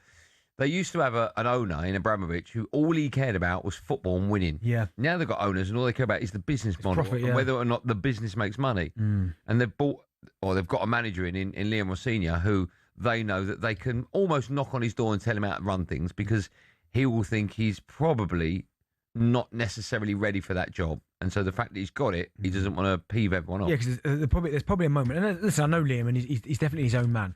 But yes, because he's under that Blueco kind of model ownership. Yeah. Maybe they might be saying to him, maybe not so much in the team's tactics of selection, but they might have an influence on certain aspects of the football club. Oh, without a doubt. Right. Whereas there's certain managers, like if they went to go and get someone like a Thomas Tuchel, that's probably why they wouldn't opt for someone like Thomas Tuchel, because they go, yeah, telling me what to do, nothing. When was it Enzo that has got the ban, right? Yeah. In that press conference straight after that came out, he said, "We've decided." Now, Fergie ain't ever. I'm sorry to go back to Fergie, but strong managers, Arsene Wenger, Fergie, Pep, right? They're not we. There's no we. It's I. I will do this. I'm in charge. Yeah. I decide. But those guys are different because they're winners. They were winners. Like Pep was a winner before he got to City. Yeah, I know. Fergie obviously transformed Manchester United. But that's the problem Chelsea have got. If they want to be a big club, you've got to get a big manager. Yeah, but we've had this. Who's the manager you get who's big? Those days of having they've had Conte. Chelsea. No, you know what? If we was to go through Chelsea managers in terms of world's class, Ancelotti, Jose, Conte, Tuchel. I mean, how many? Do you know what I mean? They've had all of them. Alonso, there you go. Get someone like that in. Yeah, I mean, listen, that'd be get someone with experience. I just wonder if, from Alonso's perspective, with the whole Liverpool connection, is he thinking? No, but I'm just saying, get someone in with experience. Liam Rossignol had no. What are you hoping to get? There's no reason. Chelsea's next goal at some stage. So we're asking the question: is who's going to win the Premier League out of the two clubs, right? Yeah. Chelsea's main aim over the next 3, 5, 7 years, it won't be longer than that, will be to win the Premier League and Champions League. He ain't the man that's going to do that, so why get him in? Yeah, he might be the man. He's not, though, D. You know he's not. You know. Yeah, but you can say now because but no one would have said Di Matteo would have won the Champions League. Yeah, but that's an anomaly. No, but you can't. But you can't in one answer say no one knows. I'll tell you what I can. No, but no, you can't. No, I'll tell you what I can. On the second one, then go. Well, no, you can't. I'll tell you what I can, because Di Matteo came in. He wasn't a permanent manager. Okay, but still, my point is, no one would have given him a prayer of winning that. But my point is, Di Matteo was brought in to do a job and pick the club up, a club that had good players. Like the spine of that team that he took over from was incredible. It was Drogba, it was Lampard, it was Cole, it was Cech. He was still somebody that, if looking at that, I would have gone, they're not going to win the Champions League. But he got sacked because he wasn't good enough. Di Matteo was never ever going to be. Yeah, but he got him over the line. That's my point. Claudio Ranieri. Okay. Leicester. Yeah, but he's an experienced manager. Yeah, but still, no one would have said that they were going to win the league with Ranieri. No, but that wasn't their aim when they hired him. No, but I don't think hiring Liam Rossini, the owners would have said you need to win the Premier League. No, but that's Chelsea's aim. That was their model. No, that was the aim. I'm not sure it is now. Because the reason why Chelsea's aim must be to win a Prem. The reason why I say that now is because look at the signings they're making. Like you don't sign. What do you think their aim? You don't sign Garnacho. You're thinking, do you know what?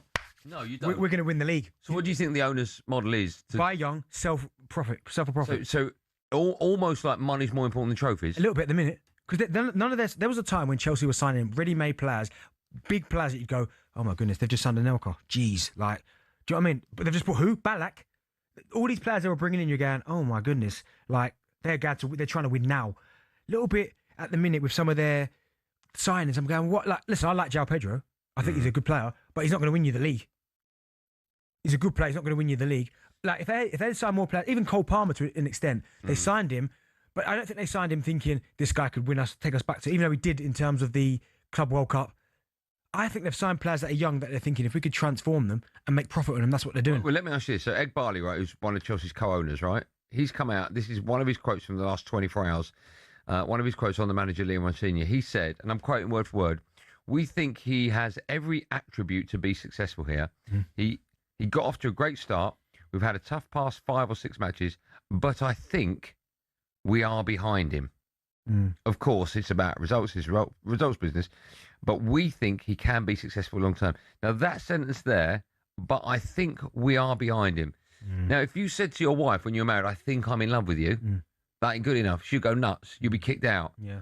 If you're co-owner of a multi-million pound industry, in this case, a football club, and you say that about your manager, I think we're behind him. What does that tell you? No, listen, it's probably not got the vote of confidence, but listen, I know he's a good manager, he's a good thinker, he's intelligent, and he's probably been put into this position a lot quicker than he thought he would have got this job, Liam, because again, I've worked with him tactically, he's unbelievable, the way he sees the game, right? And he would have probably thought earning stripes at Strasbourg, he was at Strasbourg, he would have, you work up the ladder. Yeah. But he was obviously thrust into the Chelsea job. Yeah. And he's like, okay, I've got to take it. And it's difficult for him. But as I said, when you look at who they signed, say in the summer, right? Like Garnacho, young player, decent, but he's not the sign I'd make to go, yeah, he's going to win us a league. No. They've got Jamie Gittins from Dortmund, decent, but again, yeah, not pulling up trees. Right. Hato from Ajax, João Pedro, good player, but still, I wouldn't say right. He's the missing piece to win us the league. Listen, and you know how much I like Liam Delap. Obviously, I watched him at Ipswich. Again, he's not a player you'd sign to go. There we go. We found our Drogba. No, I agree. Do you know what I'm saying? So at some point, you've got to give the manager the tools to help you win. Yes. Do you know what I mean? Yes. You've got to give him some kind of. No, but there are some managers that don't have the tools. Regis Labrie, right? Mm-hmm. Keith Andrews don't have the tools, but look what they're getting out of the players. Yeah, but that's different for them because Sunderland's expectation at the start of the season was to stay up. Of course, but that's not Chelsea. No, but those managers are doing great things with that squad. Yeah, but you've got to think for Chelsea Football Club, if Chelsea go to Leeds and draw away 0-0, not even so much Leeds, let's go for a club that's higher at the table. Let's say they go to Everton, Sunderland, they go Everton away, they draw 0-0. Yeah. Everyone goes Regis Labrie. Wow, Sunderland. Yeah. If Chelsea does it, they go, what a bad result that is. I know, but what I'm saying is the manager of those clubs is getting more out of the players. Liam Rossini's not. No, but my point is with the managers, but you're using Sunderland, their expectations are much lower. Yeah, but I'm just talking about what they're getting out of the players. Yeah, but they're still 10th. Right, if Liam Rossini went to Sunderland at the beginning of the season, they ain't performing, in my opinion, like Regis Labrie's getting. Yeah, we don't know that. No, I don't. I'm just giving you my opinion. No, so I think he'd do well at a club like Sunderland. But my point is, Regis Labrie is 10th, has done a wonderful job, and everyone's saying... Do you think he's the right man? Honestly. If Chelsea want to get back to where they're going to get to? No. Like they need someone... Like the Chelsea that I know would go and get someone like Luis Enrique from PSG. There you go. And would go and sign like, I don't know, Kvaratskhelia, for instance, or these type of players. Yeah. But obviously Chelsea right now, the Chelsea owners couldn't sit in this room and say to me, yeah, we're trying to win the league. Because I would then say, well, look at the signings you've made. Yeah. Which one of those are getting you any closer to winning the league? Yeah, I agree with you. Who is closer to winning the league then out of the two clubs right now with everything we know, not stuff we're hearing, with everything we know, with the models in place? Chelsea. With the models that they are now? Yeah. Manchester United. But if Chelsea were to revert back to the model, because they've won the Premier League twice since you've won it, right? And they've won a Champions League in that time as well. I think if they were to go back to the model of, listen, we're winning at all costs, we'll sign whoever we need to sign, then I think Chelsea would would win the Premier League next. But if the model stays like it is now, then I think Manchester United. Okay. And by the way, I don't think either of you will win it for a long time. But I'd say Man United first. If I'll ask you this with both, so I'm not showing favouritism. We'll start with Chelsea. If they carry on doing what they're doing, what's the earliest they can expect to win the Premier League? Well, if they're buying these players, and oh my goodness, great, it could be another 10 years. And Manchester United, if they carry on doing what they're doing, I'll give Man United's a bit of maybe 8 years. Because saying that, there's moments this season where I've looked at Man United and gone, do you know what? They're a couple of signings away. But then you have performances like you did. I know you were missing a couple against Leeds. Yeah, I agree. And you go, hold on, they're maybe not where I thought they were. But as we stand right now today, as you're asking me, I'm saying to you that I think Man United would win it before. Okay. Good chat. I enjoyed that. You can have your say by picking up the phone. You may agree or disagree, but either way, we'd love to hear from you on a big old Friday afternoon. 03717 22 3344. We've had our say. You can have yours next.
I'm enjoying Britain's Got Talent.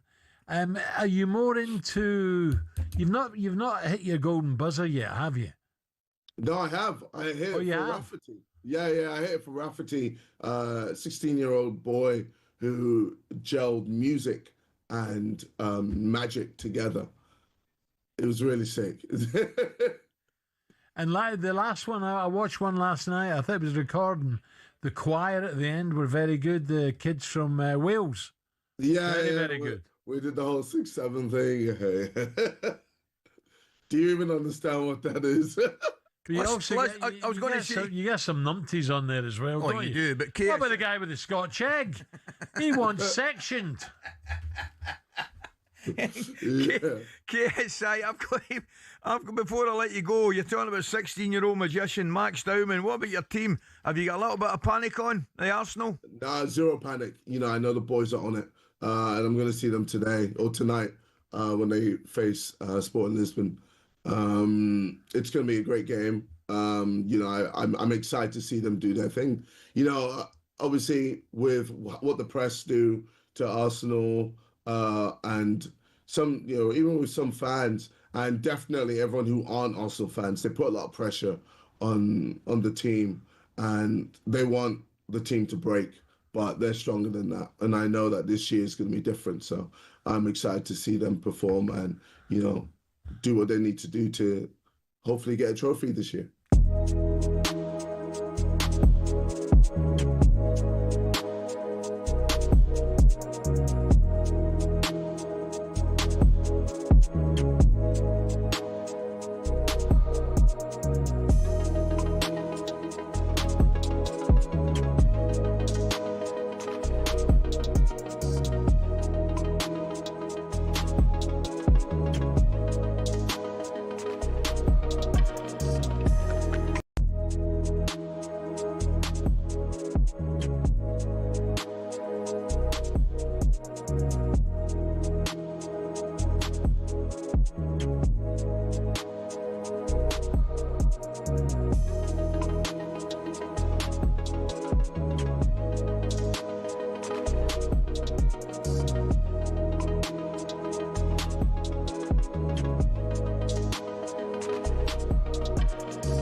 want to say it right. Is this from GTA?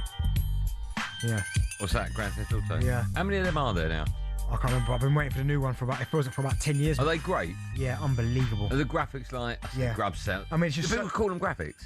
It used to just be graphics, of course. Okay. But it used to be just, I mean, it's wild. Like that's the only way I can describe GTA. It's wild, man. Do your kids play it? Yeah, but I have to kind of filter how they play it. Yeah, it's a lot of swearing in it. It's nasty, right? It's violent. It's violent. It's you can go to certain places that you're probably not supposed to go to. That's mad. And is there, all jokes aside, is there an aim to the game? Yeah, there's missions. You do missions. Oh, there is, okay. Fine. But just the general gameplay is nuts. Yeah, no, I've seen it. Like what I used to do on the game is try and get as quickly as I can to 5 stars. How do you get 5 stars? So 5 stars is you talk about this? Yeah, right. 5 stars is doing stuff wrong. So that you do stuff wrong in the game. Yeah, yeah. Once you get to 5 stars, you get like all the police after you, all the military after you, and so how long can you survive, man? And just driving that, mad stuff like that. Especially when I completed the game ages ago. And what you play it with, the joystick thing? Play with your control pad. You can't play it with like a visor on a car steering wheel or nothing like that. No, visor.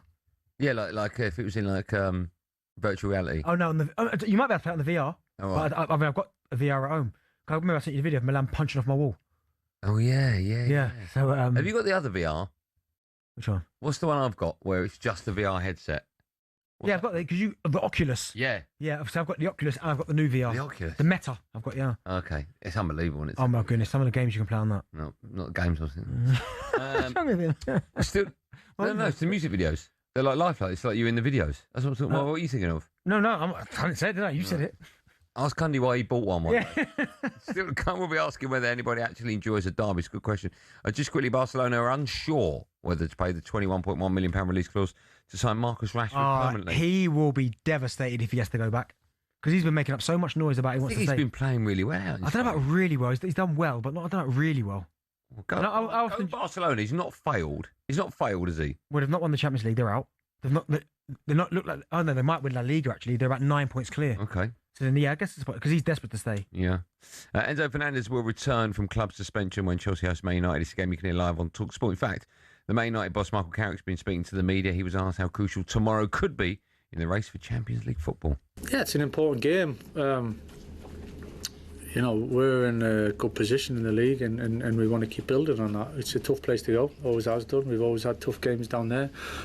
Most of the time they've been good games in terms of the what it brings, the feeling of a real proper game. So we'll be ready for that. We're prepared well and as I said, we take the confidence from what we've built.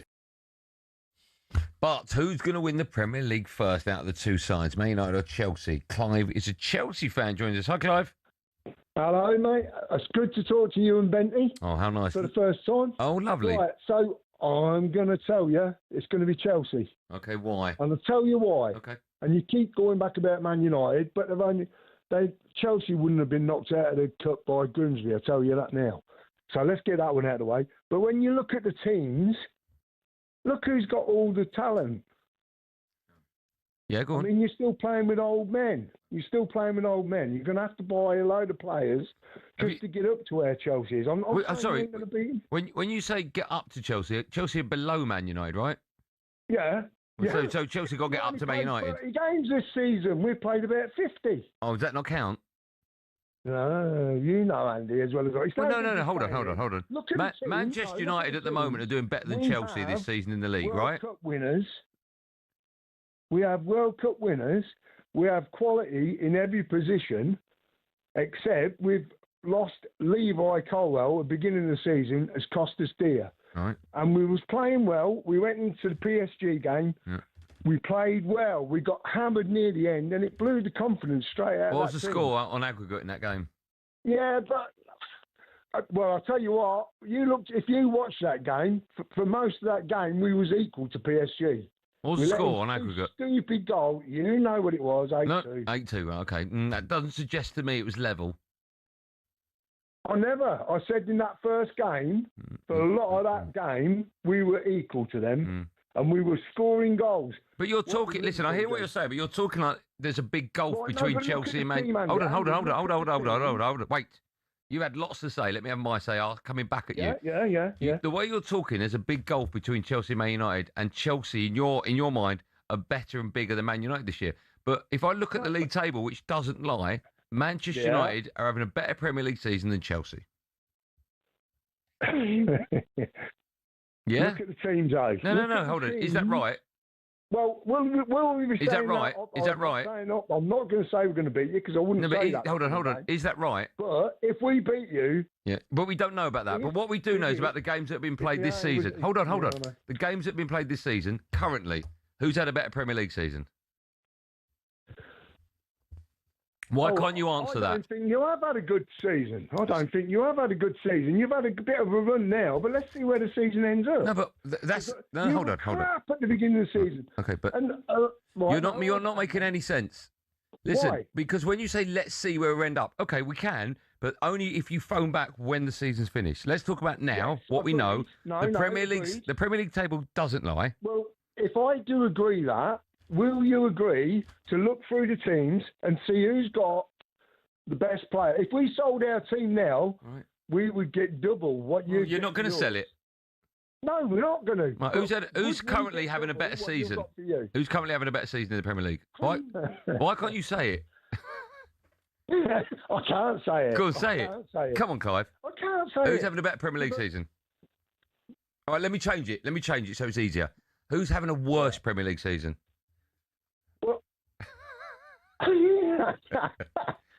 Who is it? Right, Andy. No, answer it. I'll only carry on if you answer. I'll answer it. Who's having a worse Premier League season? You answer to me. If we sold the teams tomorrow, right, who would get the most money? All right, I'll answer that after you ask Mike. Who is having the worst? I'll say at this moment in time, obviously by the league, you are having a better season. No. Say the names. Who's having a worse season?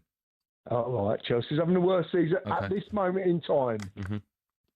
Okay, I agree with you. Now, if they sold the teams tomorrow, who would make the most money? No idea. You know who would make the most money. No idea. Most of yours you'll have to give away. But I'm not an accountant. What will the score be, Clive? I like talking to you. What will the score be, Clive? Yeah, all right. The score, I think we'll beat you 3-0. You started Friday early, right? Yeah. No, I ain't actually. Clive, call me back on Monday. We'll have a chat, yeah? Promise. Yeah, definitely, Andy. All right, I like talking to you. Have a nice weekend, my friend. Thank you. See you later. Bye. Football's great, isn't it? Who would make more money if they both sold the squads? As in what the players are worth now, not what they bought them for. So, for argument's sake, you ain't going to get the money you pay for Enzo. You get more for Cole Palmer. You would get more for Cole Palmer. You get more for Cole Palmer. I think you get more for Caicedo. Cucurella? Oh my goodness! So Reece James go for 100. He's free. Okay. I think Chelsea's more than you. Yeah. Okay. All right. Bruno now is what, 31? Yeah. I mean, 70 for Bruno. Do you think? Ooh. I don't know if it'd be that much. Cunha and Buemo. Yeah. I'm trying to think what else Chelsea have got. The Cucurella left back. He's probably at least 50, maybe more than that. Yeah, but how much they pay for Cucurella? 50. So it'd be more than that. Yeah. Okay. Maybe it would. But I mean there's never been a league table of whose squad is worth more. Well, why'd you ask the question then? He asked it, didn't he? You asked me. No, because he asked me. You weren't listening to the call. That's what he was going on about. Why are you asking me though? To get your view on it. Yeah. I think Chelsea's probably. Okay. Well done, Chelsea. You can be top of the selling my players. I'm never such an argument in my life. Still to come, we're looking ahead to the rest of the weekend's action. Ready, steady, quick. First, a bit of no Googling. Head of Chelsea against Man United live on talkSPORT tomorrow. We want to know who's the most expensive player to ever move between the two sides. Chelsea Man United? Yeah. In my hat, well, I was going way back. I went Veron for some reason, but he's much bigger than that. All right. Chelsea Man United? Yeah. He went from Man United. Oh. It says here, Man United to Chelsea. It's not. Chelsea, I know it is then. It's Chelsea to Man United. That's his last name. Yeah. I don't know who wrote that. The answer to that, ready, steady, cook, end of show quiz, best of talkSPORT. Lots coming up. It's only half time. This is Drive on talkSPORT.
when PSG decided to go and score, they went and scored 2 goals.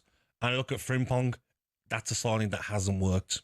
He's not good defensively, and he's not good going forward. It's amazing, isn't it, the downgrade of the 2 full-back areas after last year.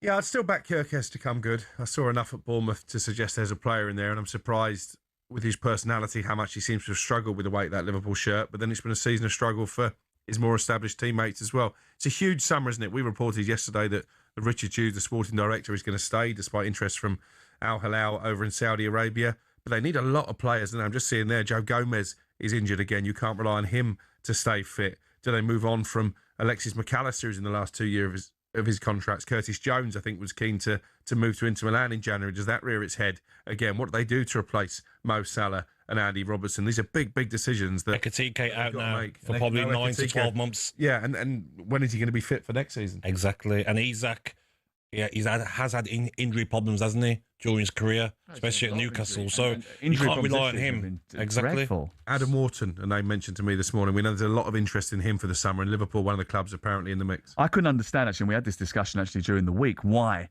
they didn't go for a number 6 this summer, because that was clearly an area that they were putting a sticking plaster over. Gravenberch so well, though, didn't he? He did well, but that's not his position. It wasn't why they bought him. So the idea that they used him as a sticking plaster for a season and it worked, are we then sort of saying from then on he's going to be that player? And he's not been the same this season. And what summed Gravenberch up was Kvaratskhelia's goal away to PSG. Just watches him. And talkSPORT understands Bukayo Saka will not feature in Arsenal's huge title showdown with City at the Etihad on Sunday. So without their star boy, can we expect a Premier League thriller? Watching Arsenal's not entertaining, with respect. So I think it's up to Manchester City to provide the entertainment, because I agree with Gabby. I think we're going to see quite an attritional game plan from Mikel Arteta. I'm struggling to see anything other than a Manchester City win. Our chief football correspondent Alex Crook there, of course. Meanwhile, Mikel Arteta's been cagey or savvy in responding to questions from talkSPORT's The Moose, Ian Abrahams.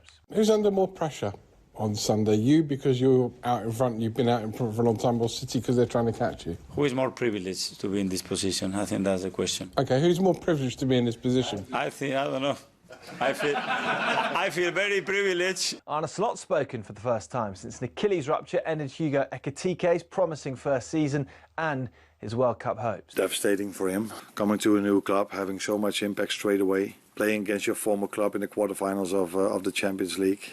With so much more to come for him in the summer. Liverpool take on Everton in the first Merseyside derby at the Hill Dickinson on Sunday. And Andoni Iraola's insisted he hasn't got a new club lined up after it was announced he's leaving Bournemouth at the end of the season. And in other departure news for the Cherries, we understand Spurs have agreed a deal in principle with Marcos Sensei on the assumption they remain in the Premier League next season. We shall see. Plenty more at talksport.com.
This is Casualty.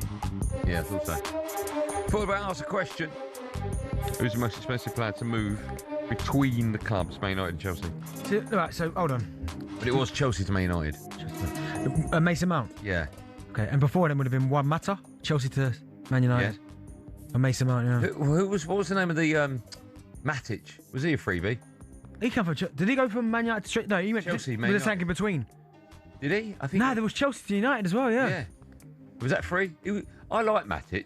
He's a good player. Although when he was at Chelsea and he was going to Man United, I remember having the conversation with Cundy on the Sports Bar, and he went, "He's a good player when he's good, but he disappears a lot in matches." No, see, I thought he was top draw for Chelsea. Yeah, I'm sure he was a good player. Even the Prem. Chelsea. Pardon? You in the Premier League? Oh, what Matic? I have no idea. Oh, Matic would have won it with Chelsea. Who are you asking me then? Matic, not Mata, Matic. That's what I just said, Matic. Yeah, I think he probably would have done, wouldn't he? With who? Chelsea. We didn't win it to you lot. No. No, 2013 he was there. Yeah. All right. Head shaker. When did you last win the Prem? Hopefully it's incoming. Do you know what? That all stops if we win it this year. All stops that. It carries on if you don't. I know. Still to come, we'll have some fun with the best of talkSPORT, but now it's time for this. By the way, do you two like haddock? Dinner, either swordfish and salad or steak and calamari. I actually had an ice cream outside the Trevi Fountain in Rome. I did have a burger today. You do tend to let it slip on a Sunday. Cooking it up today, Alex.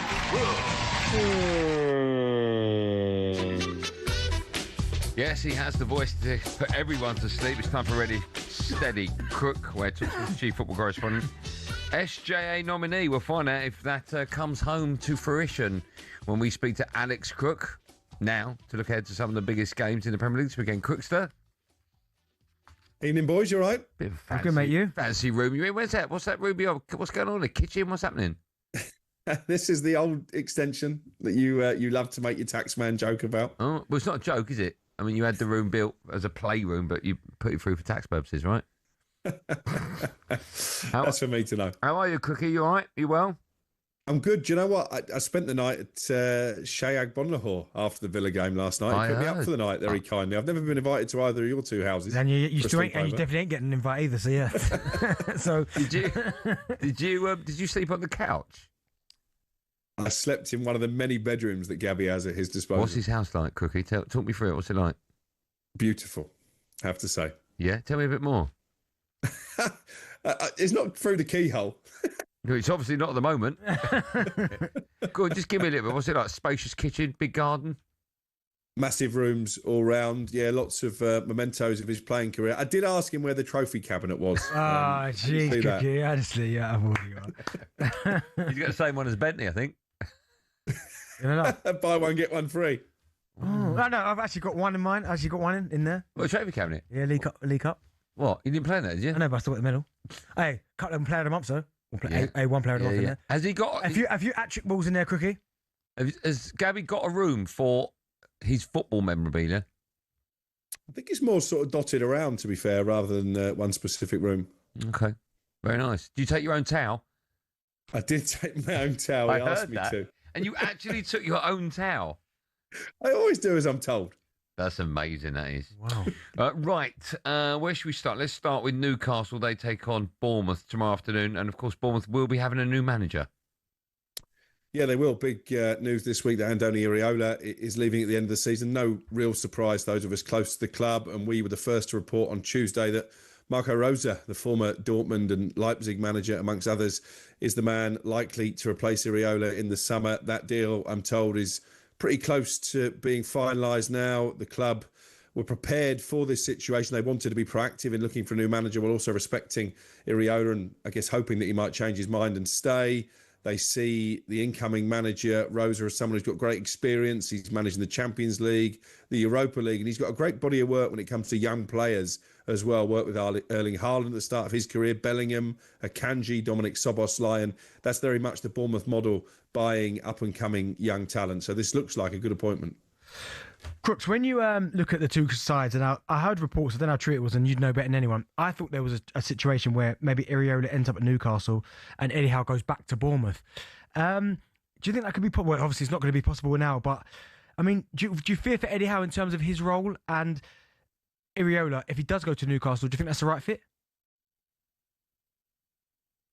I could see why Newcastle would be attractive for Iraola, although I think it depends what they do in the summer, because there's a lot of players there who are subject of interest. We hear that Anthony Gordon, Tonali, Livramento could all be looking for moves away, so it could be another quite difficult summer. I don't fear for Eddie Howe. My belief has always been that if he does go at the end of the season, it will be his decision as opposed to the club getting rid of him. I still think he's done a brilliant job, but I just wonder how invested the Saudi owners are in Newcastle now. I know that sources are telling me they've been told that the Newcastle coaching staff are going to have to sell before they can bring in players in the summer. So they say they want to be challenging for the top honours over the next few seasons, but is the business model really realistic to do that?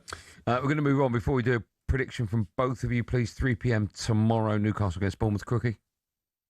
Newcastle have never beaten Bournemouth since Eddie Howe went there as manager, so they're not in good form. Bournemouth playing really well. I'm going to go away win. I'm going to go 2-1 Cherries.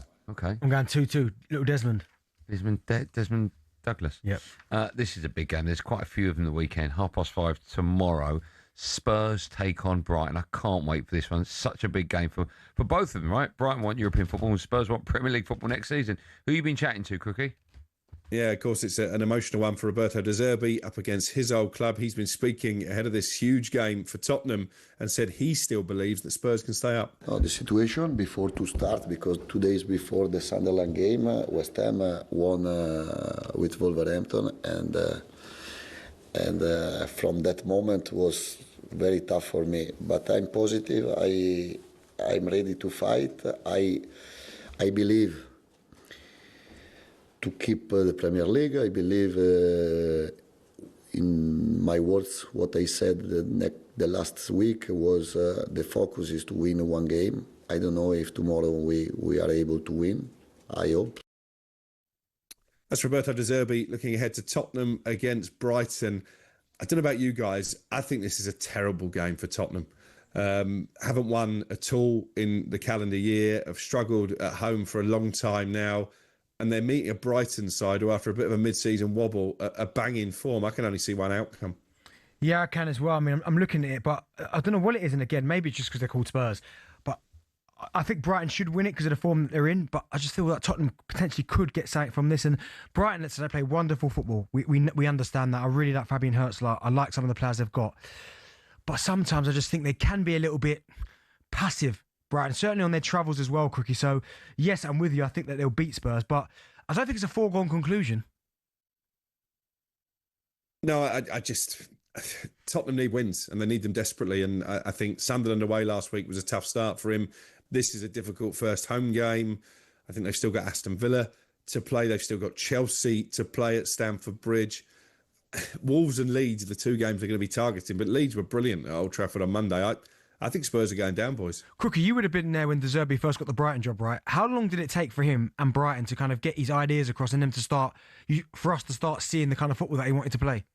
A while, and that was why I was worried from a Spurs perspective about this appointment. Didn't win any of his first 5 games at Brighton. Wow. If he doesn't win any of his first 5 games at Tottenham, they're going to struggle to stay up. His previous clubs in Italy, it was a similar story when he came in mid-season. He is a manager, as Lewis Dunk was telling me at the darts the other week, that needs a little bit of time to get his ideas across, and he hasn't got that time this time round. No. Sounds like you're still remembering the darts, the way you're coughing up some. Listen, I want to move on, but ever so quickly, I'm going to ask both of you this question, and then on the back of your answer, tell me the score. I'll start with you, Crookie. So give me a score prediction after you've answered the question. Is a draw as bad as a defeat for Spurs at this stage of the season? No, I think a draw would be positive in terms of confidence building, but it doesn't really help in terms of the table. Okay, what score we, Crookie? 2-1 away win again. Yeah. Brighton to win 2-1. Okay. The exact same scoreline I had in my head. Yeah, I can see an away win. Right, just quickly, because we're going to be talking about Everton and Liverpool, and we're going to ask football fans if they really do enjoy derby days, because that's the game that's on Sunday at 2 o'clock. Everton v Liverpool. What have we got, Crookie? What you got for us? I was at the G-Tech last week, 2-2 draw for Everton, late equaliser from Kiernan Dewsbury Hall. I spoke to David Moyes after that game, and I asked where leading the Toffees back into Europe would rank amongst his greatest achievements. Well, it ranked really high when I first done it, when I came to the club, because I thought building the club up and getting into Europe was huge. And what I've learnt from the years I've had with West Ham and the years in Europe has taught me that how good it is for the supporters the trips they get away, you know, they get things they can talk about, and more importantly, the games they get to see as well. So I'm hoping that I can give the Evertonians that back again. I love that. You know, you speak to managers at this stage of the season, they tell you to take it one game at a time, whatever their ambition is. No, not David Moyes. He's made it pretty clear he wants to get Everton into Europe. And what an incredible achievement that would be when you think where they've been over the last couple of seasons fighting against relegation. He's not had the biggest of budgets. And it just shows you, doesn't it, that at a time when a lot of clubs are looking for sort of hipsters, young up-and-coming managers, sometimes it's good to turn to the old guard. Yeah, agreed, Jay. I think he's done a wonderful job, and I think they've got a great opportunity of getting themselves into Europe. We've got to let you go before we do. What will the score be? 2 o'clock on Sunday, Everton v Liverpool, Crookie?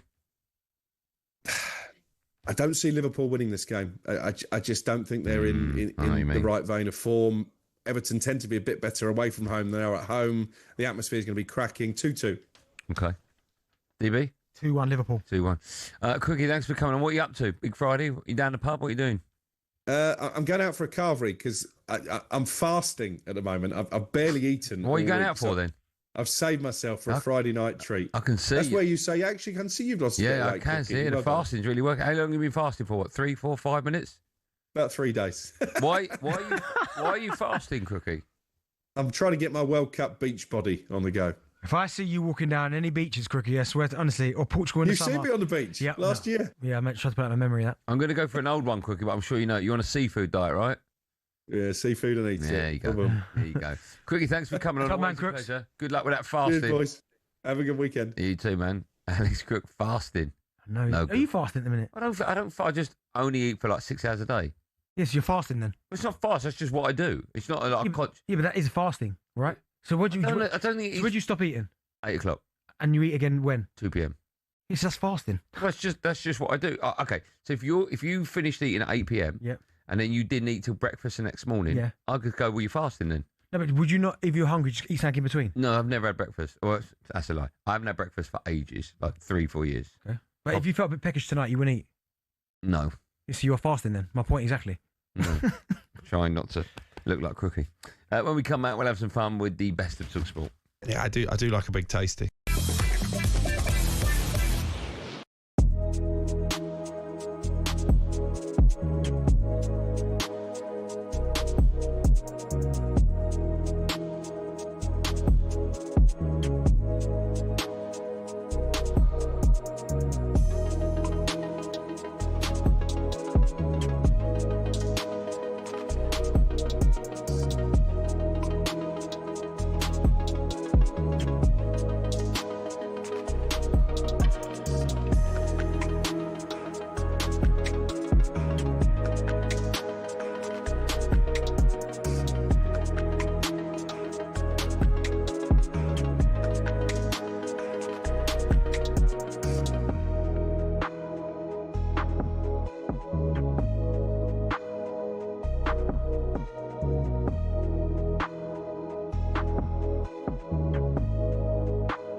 Placed Tottenham Hotspur, very much down there and scrapping in the relegation zone. Tottenham fans reportedly have called off plans for another pre-match parade to welcome the team bus before Saturday's home game against Brighton. Last time, didn't it? Well, yeah, this is all to show a bit of passion and fervour. We're right behind the team, you know, etc., etc. But apparently they're calling it off. A statement by the organisers of Show Up, Sing Up, Stay Up campaign said they were disappointed at calling it off, but they support whatever Roberto De Zerbi sees fit in order for his players to have the best possible preparation. Apparently, De Zerbi decided his players will arrive at the stadium earlier and not by coach so that they avoid fans lining the pitch, as we saw pre the Nottingham Forest game. Is he right, De Zerbi, do you think? Is he taking the temperature down a bit? Well, I assume he's got method to his madness. I mean, ultimately, the last time they did the show up, stand up, or whatever it was, didn't work so well, did it? They got beat 3-0 by Nottingham Forest.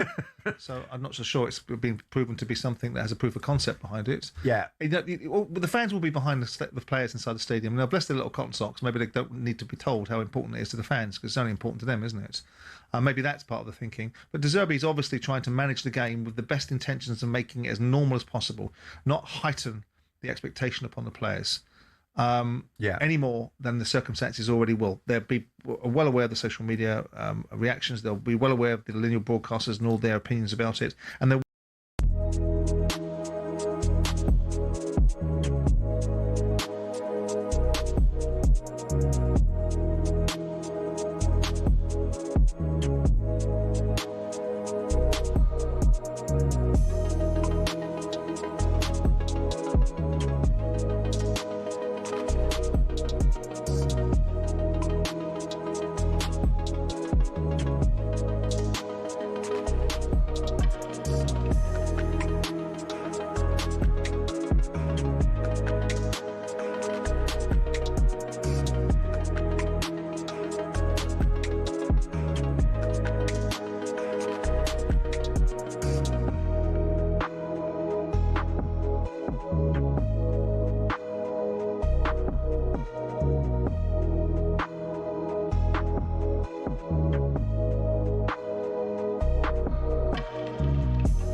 Who's this, Ryan? You like Gregory Isaacs? Yeah, man. The cool ruler, Gregory. But I've been buzzing. Drive Talk Sport, it's me, Andy Goldstein Darren Bent, in partnership with our wonderful friends at Giacomo. Get fresh looks and great brands from Giacomo. Still to come, we'll be asking if anyone actually enjoys a derby day. I'm looking forward to that. Just quickly, Coldplay are set to play at the centre of the World Cup final half-time show this summer, with reports suggesting could be up to 25 minutes long. I might have to give him a shout, boy, Chris Martin. Get some tickets. I do indeed. You don't know, Chris. How much you want to bet? As much money as you want. All right, I'll text him. I'll call him in a minute. I bet you £100,000, and I haven't got that money to play, but I know Chris Martin. Unbelievable, I did. No. It would be no, you don't. Russell Martin, maybe. Chelsea defender Levi Colwill is expected to follow Moises Caicedo in signing a new deal at the club. Right, time now for a bit of fun. At other people's expense and demise. Read the first question and look at it in brackets. Time for the best of Talk Sport, kicking things off with this morning's breakfast show, where the guys were discussing which Premier League manager they'd most like to go for a pint with. Who would I like to go for a pint? David Moyes. Yep, he came up a few times. Well, my Uncle David. Yep. I've done it, and not only would you enjoy it, but you'd have to pay for it. Right? Yes. Was the tightest I've man done in it. Britain? Yes, I've done it and I've paid for it. Daichi's good crack. Oh, Sean, yeah. Oh, You know, he's not manager anymore. Who's the tightest person you know? Money-wise. I think it's only. What else? All right, listen, shout him out. He's my guy, Del the Backman. It's a great call. I love Del, but boy. I've never, ever seen him buy a drink in a pub, ever. Well, let's get in on. I must go and see him down there. I went to see him the other day. You know, you tried to... I took a big bottle with you. What former gaffer was the closest to you?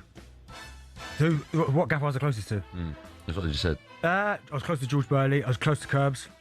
I was really close to Gerard Houllier. I was really close to Pardew until I didn't go there, and I think he fell out of me. Went up with me. Newcastle. What about your Villa manager? Why are you asking me those stupid questions? Lambert. No. Okay.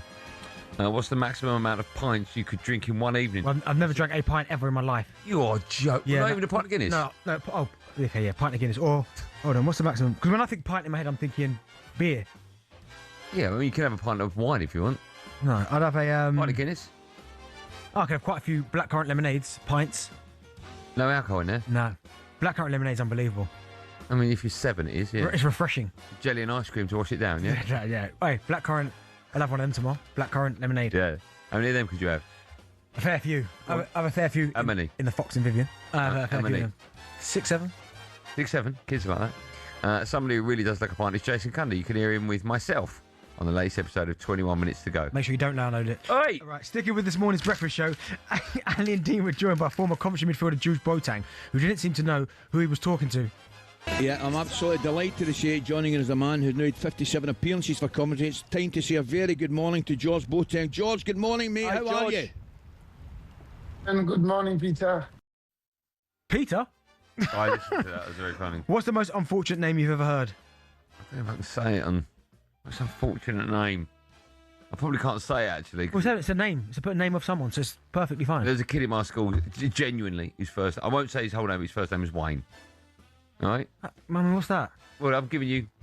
I can't say the last bit, can I? I can't say... Well, it's someone's name, so you can. Can I say the last bit? Joe say no. It wasn't Queen. His name wasn't Wayne Queen. All right? Okay, fair enough. All right. That was his name. Was it Wayne King? Yeah, do you know him? No. Oh, yeah, That's his name. The King. The King Richard. Yeah, that was his name. Yeah, there you go. What? Is that right to say his name? Yeah. Say that again? Wayne King. Yeah. There you go. Absolutely fine. Yeah, Absolutely fine. I don't know what the hoo-ha is. That's why I left the gap in between. Yeah. You know what I mean? I know in Norma, but let's not go Andy Goldstein. Yeah, and his name again would be? Anyway, Shabana Hearn and Tony Cascarino are back tomorrow. The morning breakfast show ahead of a big weekend of Premier League football. We haven't got time for that last one. When we come back, we'll be talking about derbies. I mean, ahead of Everton against Liverpool. But it's a great question for everyone. Do you actually like the derby day? Producer Joe isn't a fan of it. So when Ipswich play Norwich, he's a bit like... Yeah, that's probably nerves more than Yeah, I was going to say it's probably because if you lose it, it's the end of the world for that weekend, right?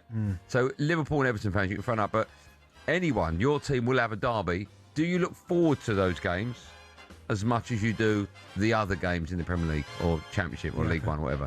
Derby Day chat when we come back. It's me, Andy Goldstein, Darren Bent. And, of course, if you're listening, the fellow I went to school with, whose name was... Wayne. What was his surname? King.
What's up, Benty? Andrew here. If you had to have a Royal Rumble style fight with all of your talkSPORT presenters, who do you think will come out on top and win? I mean, straight away my brain went to Brazil. I don't think... Talking about, you can't even stand. Mate, you... Sorry. Mate, are you, no, do you know what are you talking right? about? How are you throwing Brazil, him over the top? You don't need to. It's a Royal Rumble. You have to go over the top rope. What, to get in it? No. Right. A Royal Rumble is... Yeah, I'm sure you can roll them under the bottom one. The Royal Rumble rules are you have to throw them over the top rope. I don't know if that's true. Joe, am I lying? So if you weighed a ton, yeah, you ain't losing it. No, because but when you watch old Royal Rumbles, like Yokozuna, for instance, it took about 6 men to throw him over. I reckon you'd all team up and throw Brazil first. No, I don't think you would. Yeah, mate. I don't think. I mean, Ade would take some. He's the one. No, because you can get him out. You could be tussling and you both go out. You do what with him? Like tussling wrestling. Oh, okay. Yeah. What about Gabby? He's a big old lump. Anyone who's like... Who's going first? Jacobs. Hawksby and Jacobs are going top ropes, aren't they? No, do you know what's funny? I think you go first. Oh. And then the reason why I think you go first, because I think they'll... I'm a threat. No, yeah, they'll gag up on you. No. I think, is it every minute? Every minute they come in after that? What do you mean they come in? So like Royal Rumble, you start with 2 people in the ring. Oh, I didn't know that. And then every minute, someone else comes in. What, one? One. I think it's every minute. So if you could get rid of someone every 30 seconds, there'll only ever be every 2 people in there. Yeah, but it doesn't work that way. All right. But I used to look, that was my favourite kind of event back Who won? Who's the big Royal Rumbler? I think, and now listen, I know the wrestling fans are probably, because I haven't watched wrestling. Aguero, Solskjaer, Deeney, Watkins, Sure, you know all about those last-minute goals, but have you heard the one about the on-loan goalkeeper who saved his temporary employers from disappearing out the Football League and into almost certain financial oblivion? Back in 1999, Carlisle United, managed by Nigel Pearson, were fighting to stay in the Football League. Carlisle's finances were precarious with a capital P that season, leading to a scenario where, with 3 games to go, they had to ask the FA to sanction an emergency loan deal to bring in a goalkeeper. Swindon Town's Jimmy Glass arrived at the club. His efforts in his first 2 games earned the Cumbrians 2 draws. Those vital points meant that Carlisle went into their final game of the Division 3 season, now League 2, needing to beat mid-table Plymouth Argyle in front of their own fans and hope their relegation rival Scarborough didn't win against Peterborough at home. The game at the McCain Stadium finished 1-1, and with the same scoreline at Brunton Park deep into injury time, Scarborough's fans invaded the pitch en masse, believing their Football League status was secure, convinced they'd done enough to stay up. However, there'd be one more plot twist. Carlisle won a corner in the dying seconds, and up came Jimmy Glass. In one of those you couldn't make it up moments, Glass scored from a rebounded header and was promptly swamped by teammates and thousands of fans who quite simply couldn't believe what they'd just witnessed. As for Jimmy Glass, he became an overnight celebrity, but he never played for Carlisle again, and his playing career never really kicked on after that defining moment. He took on various jobs outside of football before finding his way back into the sport as player liaison officer at Eddie Howe's Bournemouth, and most recently the general manager at non-league Wimborne. Not the fairy tale ending to one of the most Hollywood moments in football, but the name Jimmy Glass will live on forever as the scorer of that goal, arguably the most important in any club's history.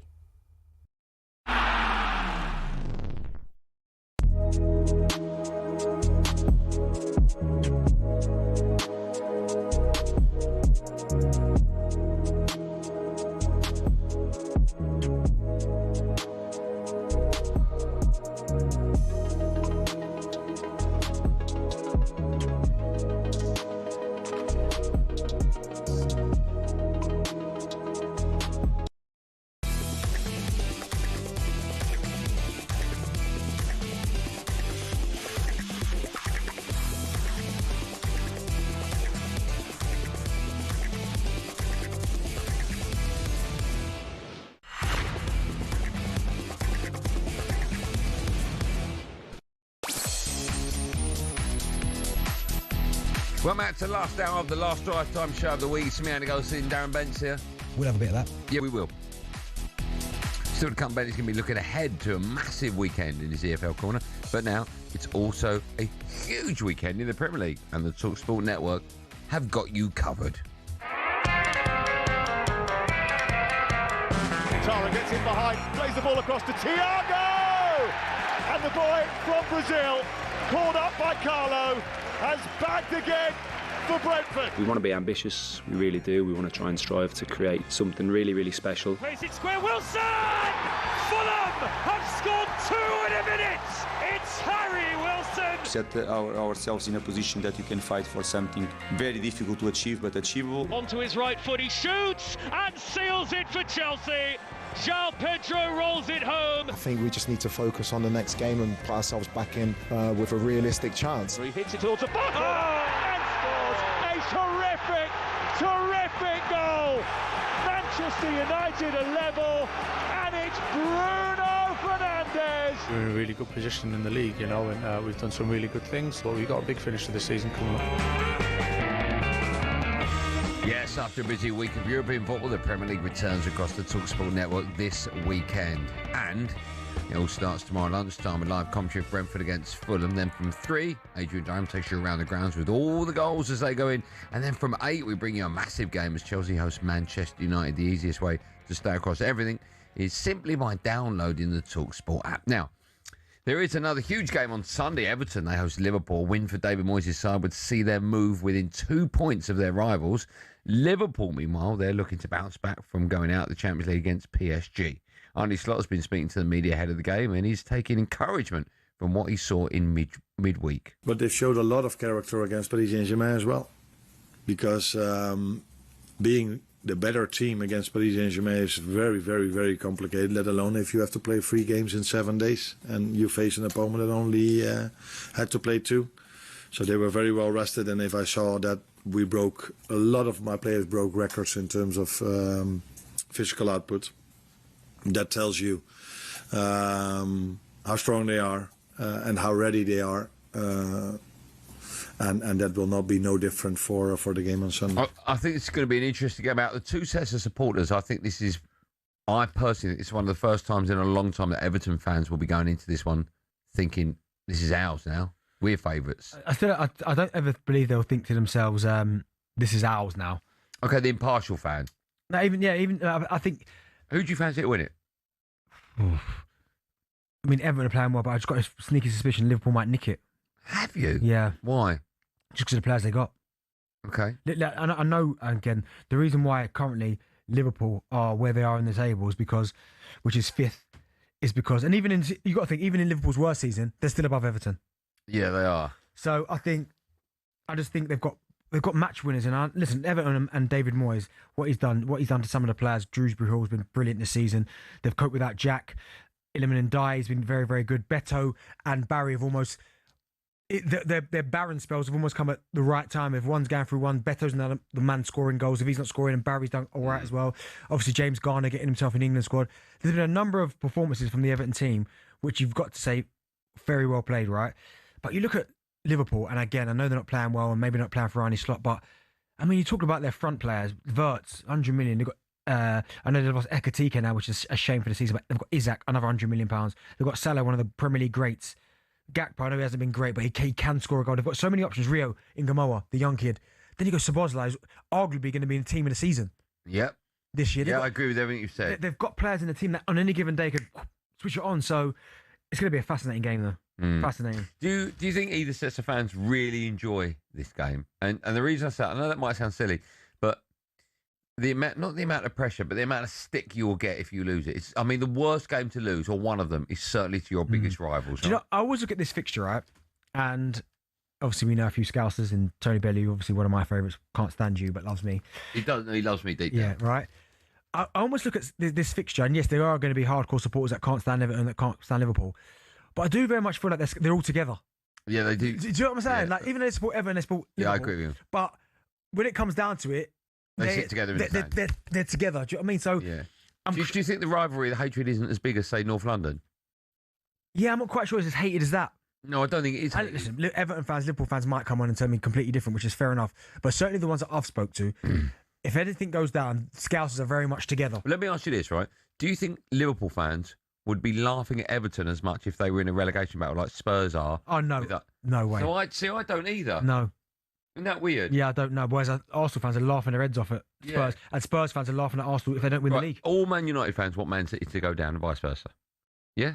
Yeah, but you know, again, I don't look at Man City, Man United. I look at Man U, Liverpool. Okay. I mean, it's not a derby per se, but yeah, we'll go with that. I mean? Rivalry. I want Liverpool to go down. Yeah. Liverpool want Man United to go down, right? Yeah. I don't think all Scousers want the Blues, the Reds. Again, you're going to find so many supporters that do, but I can only speak of the ones that I know, and they're almost a bit like they're more together. Like, it's a game of football. They all come from the same area. It's Everton versus Liverpool and that. But in terms of hatred, I mean, Newcastle Sunderland was bad. Yeah. That was real hatred. That. You think there is hatred there? What, between Everton and Liverpool? There'll be a bit between some fans, I don't know if there would be. No, I don't get that feeling at all. Birmingham Villa. Yeah, all the big ones, right? Yeah. But yeah, I do think there would be a little bit. Yeah, you get supporters that come on and say, yeah, they hate Liverpool, they hate Everton. But on the whole, if they have to come together, Scousers, they're going together. I know that. Yeah. Liverpool fans are on Slotty's back at the moment. Not a game he can afford to lose this one, is it? I still think he's got time though. You know. No, I think it's all down to whether or not they're in the top 5. I can't see Liverpool owners making drastic decisions. Now, again, if they finish 6th, they will. If they finish 6th when they're in the Europa League, I mean, this is no disrespect, right? But Liverpool are too big to be in that competition. Yeah, I totally agree with you. Way too big to be in that competition. Whereas other clubs would be like Brentford and no disrespect, Everton would be absolutely breaking their necks to get themselves into that competition. But for Liverpool, they've won the Premier League, they've won the Champions League, they're always in the Champions League. Yeah, it's beneath them. It is beneath them. Do you know what I mean? It's beneath them. Yeah. So I'd say all the I wouldn't say the big six because it's not now beneath Spurs, right? They would love to be playing Europa League football. I know they think they should be playing Champions League, but they would. But I think for the other five, anything other than Champions League is beneath them. Yeah. I think that's fair, isn't it? I'd say so. I think you're more. But who's Chelsea, Man United, Man City, Arsenal, Liverpool. Yeah. Yeah. I know. They're the five. Yeah, I agree. I do agree with you. Yeah. But it should be a good game, good fixture because Everton now under David Moore play some good stuff. They get the ball down, they play out from the back. I like they've got three good centre halves, Branthwaite and Tarkowski, Michael Keane. And I heard a conversation the other day about proper captains. I look at Tarkowski, proper captain leader. Puts his head where he should do, defends properly, decisions. What's happening to Branthwaite? Because there was a time he was touted as the next big thing, right? Injuries. Is that all it is? Yeah, it's been injuries. Because there would have been a time where he wanted, or he was talked about in the same breath. Well, maybe not as like Mark Gurhey, but certainly his name was bandied about when we were talking about players going to the World Cup for England, right? I mean, he's made 9 appearances in the Prem this year. Okay, fine. But he is certainly. I mean, when they talk about Man United, 90 mil. Yeah.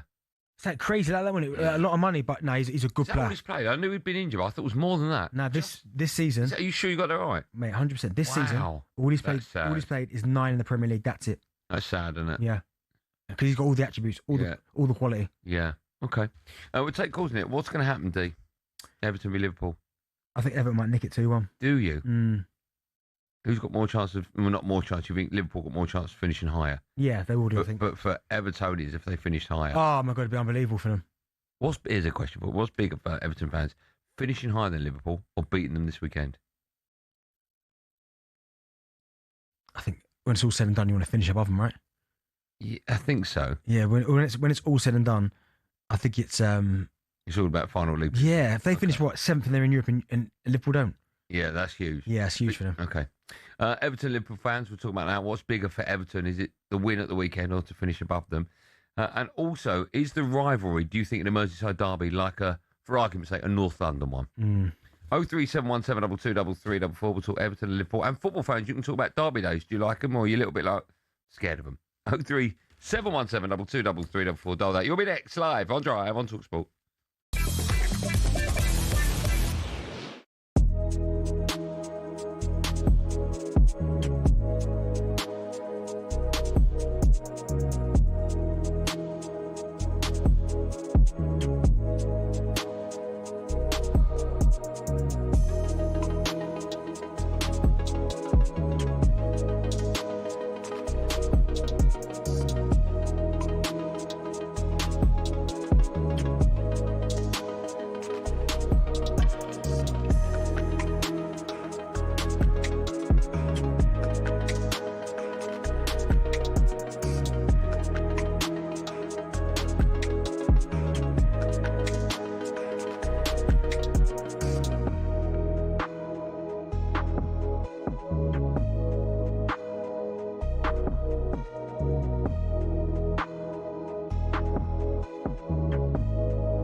Bring Klopp in for 12 months, let Klopp be the manager, and let Gerrard shadow him for 12 months. Let him learn from him. What are you on about? And then let Gerrard bring in his own team, because every Liverpool fan in the country, and I know they're listening to this now, would love Gerrard and Carragher on that touchline at some point. Bobby, what are you on about? You don't think it's happening? It's extreme, but... What do you mean it's extreme? Jurgen Klopp's not coming to Liverpool for 12 months to teach Steven Gerrard how to be the Liverpool manager. What are you on about? That's not happening, Bob. It's What not. do you mean, why not? I think. What do you mean, why not? Things that have happened in football. Do you think this is charity? That have happened in football. No, but I think there's worse things that have happened in football. Jurgen Klopp is not taking over Liverpool. No, you ain't doing it. No, I'm not saying on a permanent basis. I'm saying if he was shadowed. Bobby. Don't let Bob talk. Bob, No, but Bob, we speak to you quite a lot, right? And you normally come out with some decent stuff, but that is absolute guff. I don't think it is. No, it is, mate. You're miles off it. You're miles off it. Jurgen Klopp's not going to turn up at Liverpool, come back for 12 months to shadow Steven Gerrard. What do you think this is? No, worse things have happened in football. Well, that's what they'd be doing if they brought Alonso in, if they wanted to bring Steven in as his number 2. I just think the club have got to be bold. You know, they've been bold in the transfer market. Why not be bold with future decisions going forward? Well, you know, it would get the fans on side and all of that. I mean, if Bob's coming up with his own version of what my hopes happens, right? There's nothing wrong with that. Fans can dream. Get Klopp back. Yeah, there's nothing wrong with having a 12 dream on the months. wish list, is there? Yeah, but you know, you've got to be realistic, Bob. It ain't happening. It's not. I'm going to tell you right now, that ain't happening.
Drive and talkSPORT. It's me, Andy Goldstein. Darren Bent is here. And we are with our friends at Giacomo Style and Brands for every man. Still to come, Benny's going to be looking at... Excuse me. Looking ahead to his massive weekend in the EFL corner. Was that you or was that a button rhyme press? That's on the song. Was it really? Yeah, Travis Scott. Was it really? Mm-hmm. The butterfly effect, right? Yeah. Don't know what you're talking about. Just quickly, Pep Guardiola said that he enjoys watching Arsenal play as he can learn a lot from them. Oh, do you know what? He gives out them sound bites, him, didn't he? He's good, isn't he? The amount of times he used to come up against English coaches and go, I'm telling you now, in terms of English coaches, he's the best ever. Who was that? It was Potter, wasn't it? He said it so many times. I'm a big fan of his. You're right. He's the best. Should we go to the phone lines? Does anybody actually enjoy Derby Day? And we're asking Everton fans, the rivalry between Everton and Liverpool, is it up there with like North London rivalry? Ben is an Everton fan. He's first up. Benjamin? Hi, boys. You okay? We're good, man. How are you today? I'm not too bad. Good. What would you like to say? What's your view? So I don't look forward to the build up to the derby. Okay. Why? Nerves. Okay. Yeah. And I certainly don't like the aftermath of a derby if you lose. Horrific. Yeah. But if I had, I'd happily 1-1 them, every one of them, draw. Would you? You'd take a draw now, would you? Yeah. No. Well, no, right now I think this is. I never go into derbies confident ever, even when we've been awful, even when we've been in good form. I just think form goes out the window when you play the derby. It always does. If I offered 1-1 now, would you take it? Yeah. You'd take it? Although, I'd take it just because I know how horrible it is after you've lost them. Do you think the rivalry... Do you think the rivalry between you and Liverpool is up there with the best rivalries like North London Derby? When you say best rivalries, what do you mean? Arsenal-Tottenham? Yeah. I think our derby's bigger and better than the Arsenal-Tottenham, although what I would say is... I don't feel that the hatred amongst Spurs and Arsenal fans is the same as Everton and Liverpool. No, I would agree. In terms of the derby and the historic element of the derby, I think ours is better. However, I do agree what you say. Some of my best friends support Liverpool, and I don't hate Liverpool as a club. Don't get me wrong, for 180 minutes a season, yeah, I hate them. Would you like to see them relegated? No, because this city needs both its clubs, both of them. It's never been without them in the top flight. We need both our clubs, and I'd back a Red Scouser over a Mank any day of the week. Put it that way. When you say even though when you say this city's never had anything but two top flight teams, there was a time in the 50s Everton weren't playing in the top flight, right? It's been 70 years since Everton went in the top flight. Longest run in top flight history, I think, isn't it? Everton and Arsenal. Yeah. So, But what I'm saying is there was a 50 time where they weren't in top flight, right? Yeah, but you're going back, aren't you? Yeah. Premier League era. Okay. This we've never known it to not be Liverpool in the top flight. So yeah, no, I wouldn't like to see Liverpool go down. No. When I look at Everton, right, I just can't imagine Everton not being in the Premier League. You get teams. And I know Spurs, right? It's the same thing. 100%. But it's even like when you see teams like, and I know now we've got kind of got used to it, but it's when Bolton went down. I used to look at Bolton like they're even now. I'm looking at Bolton. If I had to do we've done it before, a Premier League table of teams who I feel when I think of the Premier League they would be in it. Bolton's one of those teams. So they're not for me. 100% they're in not there. for me. Teams that I feel like that. Newcastle when they went down, it was like wow. Villa. Was but they're in there now. I'm talking about teams that are outside the Premier League now. Right, you should be in it. I don't feel that with Bolton. No, but you feel like Bolton when you talk about not established Premier League sides, but when you think of Premier League football and the history of the Premier League, I always see Bolton as established. I know they've not been there for a while now, but they've been there for such a long time. Icons. And iconic, iconic players. Yeah. Okay. Glenn's an Evertonian. Hi, Glenn. Hey, morning, Andy. No, it's afternoon, Andy. Afternoon, Bent. You just woke up. Hello, mate. You're right. I have just woke up. Long day today, mate. What have you been doing? I'm a driving instructor, so I've been busy all day. Okay. Do you know that's one of the most stressful jobs in the world, a driving instructor? Is it? Yeah. No, it's fine. It's fine. Okay. Just look after yourself. I will do. They try to kill me every day, but there you go. Hope not. Hope not. Go on then, Glenn. What do you want to say? Right. A couple of things on your points there. Right. Going to your two questions you asked. Do you want to win the game or finish above Liverpool? They go cap in hand this weekend. For Everton to finish above them, we need to beat them this weekend. I think we will beat them. But what's more important to you? Finishing above them would be nice, but we need to beat them to do that this weekend. We're not going to finish above them. We get beat by them, we won't finish above them. Would you like to see Liverpool relegated? Yes, without a shadow of a doubt. Oh, okay, that's interesting. Yeah. You really would do. Yeah. Hey, listen, I've got loads of Red mates. I mean, my mum was a Red, and my brother and sister, they were Reds. But I think they had a bit of brain damage. Can I ask you a question? Can I ask you a question? So down south, right, I would say 90%, and this is just me plucking this number out there, 80-90% of guys that I know that support a team because their dad took them there. That was the first match they went to. That's right. But in Merseyside, like you said, like my dad was a Red, my mum was a Blue. So that's incredibly common. How do you decide your team there then? Because presumably it's not always the first team you go, unless it will be a derby, right? Yeah, no, I went because my dad took me to watch the other. So you usually take it from your dad, right? Yeah, I took it from my dad, yeah. Okay. Do you think that's common? Do you think that's where the majority of football fans get their... I think so, yeah. Yeah, I think so. But you have heard tales where all the families Reds and one of them just turned around to be a Blue despite them type of thing, you know what I mean? But generally, I've got great mates who are Reds, by the way. And it's good to have a bit of banter. Cool. But lately, it's got a bit toxic, the atmosphere now. It's not the friendly derby that it used to be. Okay. I think something's got to grab you because you're right. I think in terms of because my dad being Chelsea, why aren't you Chelsea? Well, that's the thing. So my first, I'd say, 50 games that I was taken to were Chelsea probably. Were you a Chelsea fan at that moment? Nope, never. Right. But something's got to grab you. That's right. And they say you don't choose your team, you choose your team. Yeah. So one of my first ever games he took me to was the first ever game was Chelsea Palace. Yeah. And for Palace was Mark Bright and Ian Wright up front. Okay. And I saw Wrighty and went, oh my goodness, who is that? So I started to watch Palace a bit. And then what was the final straws when Wrighty then moved to Arsenal. And when I saw them win. How old would you have been then? So they won in 92, 93 when that season. Yeah. So I'd have been 8. Yeah.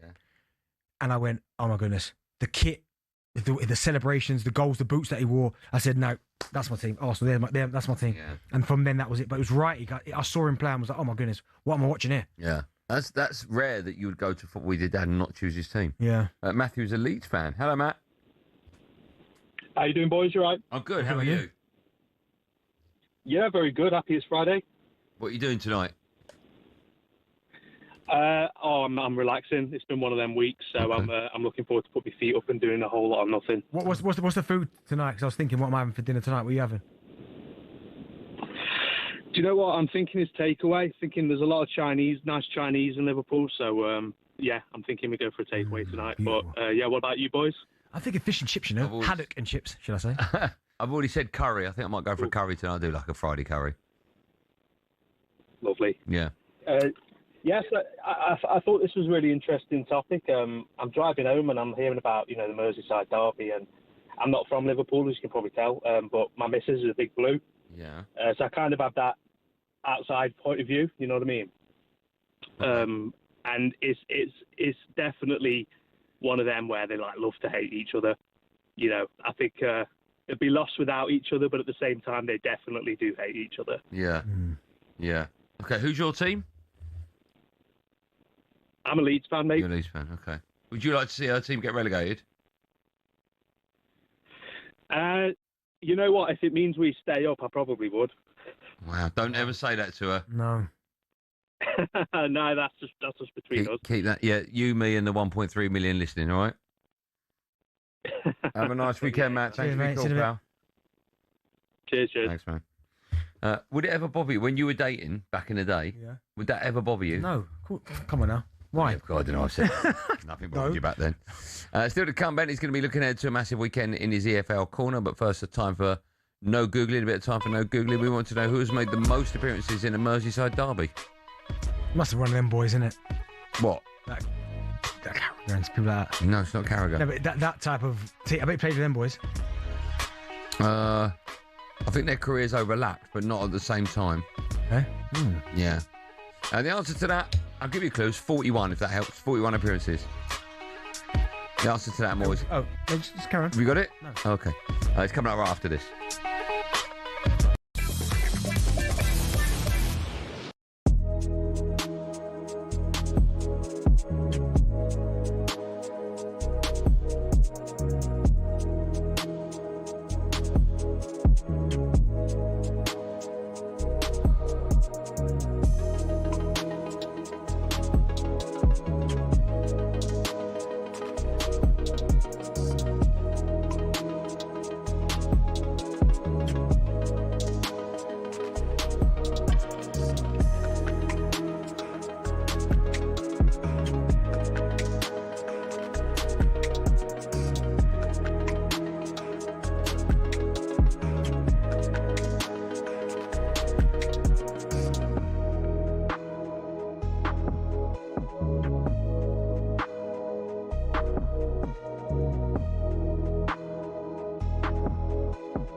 Am I right in thinking, Simon, Andoni Iraola, in the past, he's someone who's caught your eye? Down at Bournemouth, you've been impressed. Can't not do, can you? I mean, he's done a remarkable job at times. I mean, predecessors of his did remarkable jobs contextually, but he's elevated it even beyond that. The style of play, the manner in which they put some of the biggest teams into their box. They've had players repeatedly sold from underneath them, and yet still managed to produce a talent pool. They've had players sold at the beginning of the seasons, players at the middle of the seasons, and yet the guy has worked the oracle. He started slightly tentatively, didn't he? Because obviously you saw the Gary O'Neill situation where he got bounced out of Bournemouth and everyone thought that was an injustice. This guy came in, couldn't win a game. Gary went over to Wolves. Wolves beat Bournemouth inevitably in that particular game, and everything was looking like a particularly dark day. But he's been brilliant for Bill Foley. Bournemouth's been brilliant for him because it's given him a passage into the Premier League and shown an opportunity to show his trade. Yeah. But he looks to me like a manager that's going in one direction, and that's up. The question will be, how will he go when he manages bigger players in a bigger football club that has bigger expectations than Bournemouth, irrespective of Bill Foley saying that they can afford whoever they choose? Yeah, well, the direction we know he's going in is the exit door because he'll leave the football club at the end of this season when his contract expires. Do you think, Danny, he's going to be widely coveted across the Premier League? There's no reason why not, because he's unapologetically himself in the way Bournemouth play. If you ever watch Bournemouth play, always better to watch them live, and I've had the pleasure of doing that quite a few times. He sets up his team really bravely to go after teams.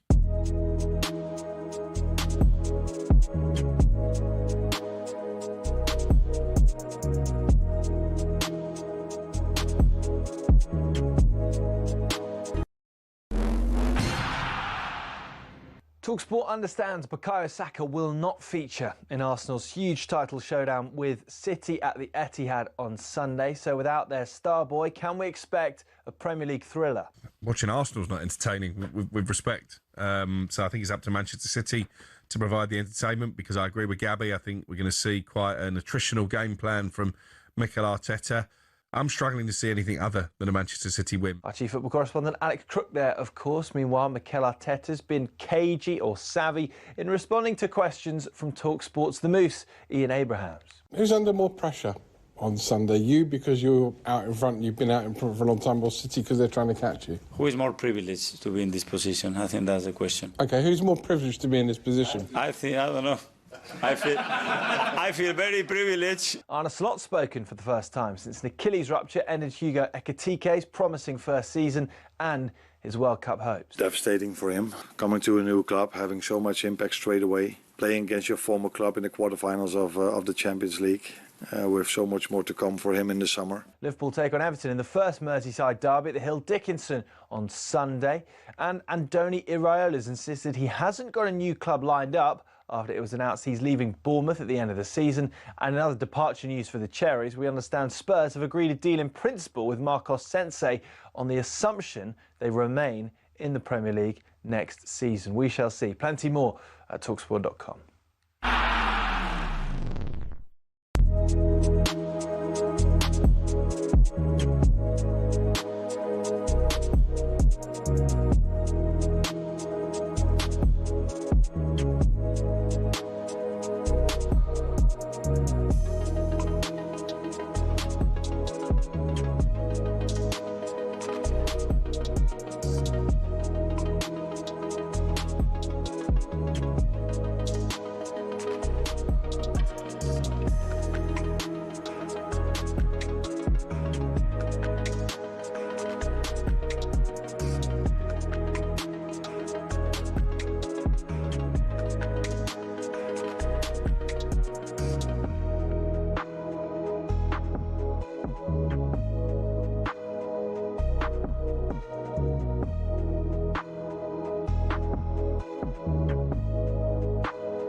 I saw him at the O2, Jamiroquai, a couple of months ago.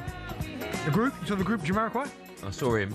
Oh, so you saw JK then? And random people that are hired musicians. I think that's one thing you say that winds people up more than anything. That they get so angry. If it's a group, you can name them. Ringo, George, right? Noel, Liam, Gem, and you can name them. Yeah. You can't name the people in Jamaica. Right, listen. People who are listening to the show regular, we have this discussion. Please send in the names of Jamiroquai. No, they can send them in. Of course, they can Google it. They might know them. Yeah. But what I'm saying is, if the guitarist of Jamiroquai left and a new one come in, no one would ever go, it's not the same. Well, they would. If McCartney left, they would. You said McCartney? I couldn't tell you who Oasis band members were. You could. No, I couldn't. Not what? Yeah, Liam and Noel. That's all I know. There you go. If one of them left, it's not the same. I get it, but listen, Jamiroquai, it's group. Right, if he leaves, and someone comes in, same group. Is it Jamiroquai? Yeah, by name. No, it's not. Yeah, it's by name. No, it ain't. Of course it ain't. It's like Queen, right? Freddie Mercury sadly passes away. Yeah. They've had people replace. It's not Queen. It's still Queen. It's not Queen. It's not, is it? It is. You're just being facetious, aren't you? I'm not. I think that's a fact. That's a fact. Before the break, I asked a question: who's made the most appearances in Merseyside derbies? Never Southall. Yeah, I told you that in the No, break. you didn't. Swear on your kid's life. Such an idiot. 41 appearances for Everton against Liverpool. What happened he won? I've got it here. No, you haven't. 26. You lie I like did make crazy, that. honestly. Follow us at 7. Our mate Adiola Depot hosts Thank Football It's Friday. Tonight he's got Flex alongside him. Well, a good show, that. Why's he called Flex? Is he because he's muscular? No, just he flexes. No, it's his thing. Yeah, but is it... Just funny though, sorry. I don't even know if I can say it, but he's obviously. Did he send you his new Instagram? Oh, I didn't know if that was real. Because he got banned off the other one. Why? I don't know. Why did he ban? I don't know. Right. I said, why you got a new one, bro? And he went, yeah, they kicked me off the other one. Why? If people are getting kicked off Instagram, you're doing something wrong. But it wouldn't have been anything because he wouldn't have done that. He's not. Is it those DMs he's sending people? Yeah. Right, time now to take a look at the latest TFL action in partnership with our friends at McDonald's. Bentley's EFL Corner on talkSPORT with McDonald's. Got big McDonald's hunger? Order delivery on the McDonald's app today. From 11 a.m, 18 plus. Fees apply to delivery orders. Subject to availability. Price may vary.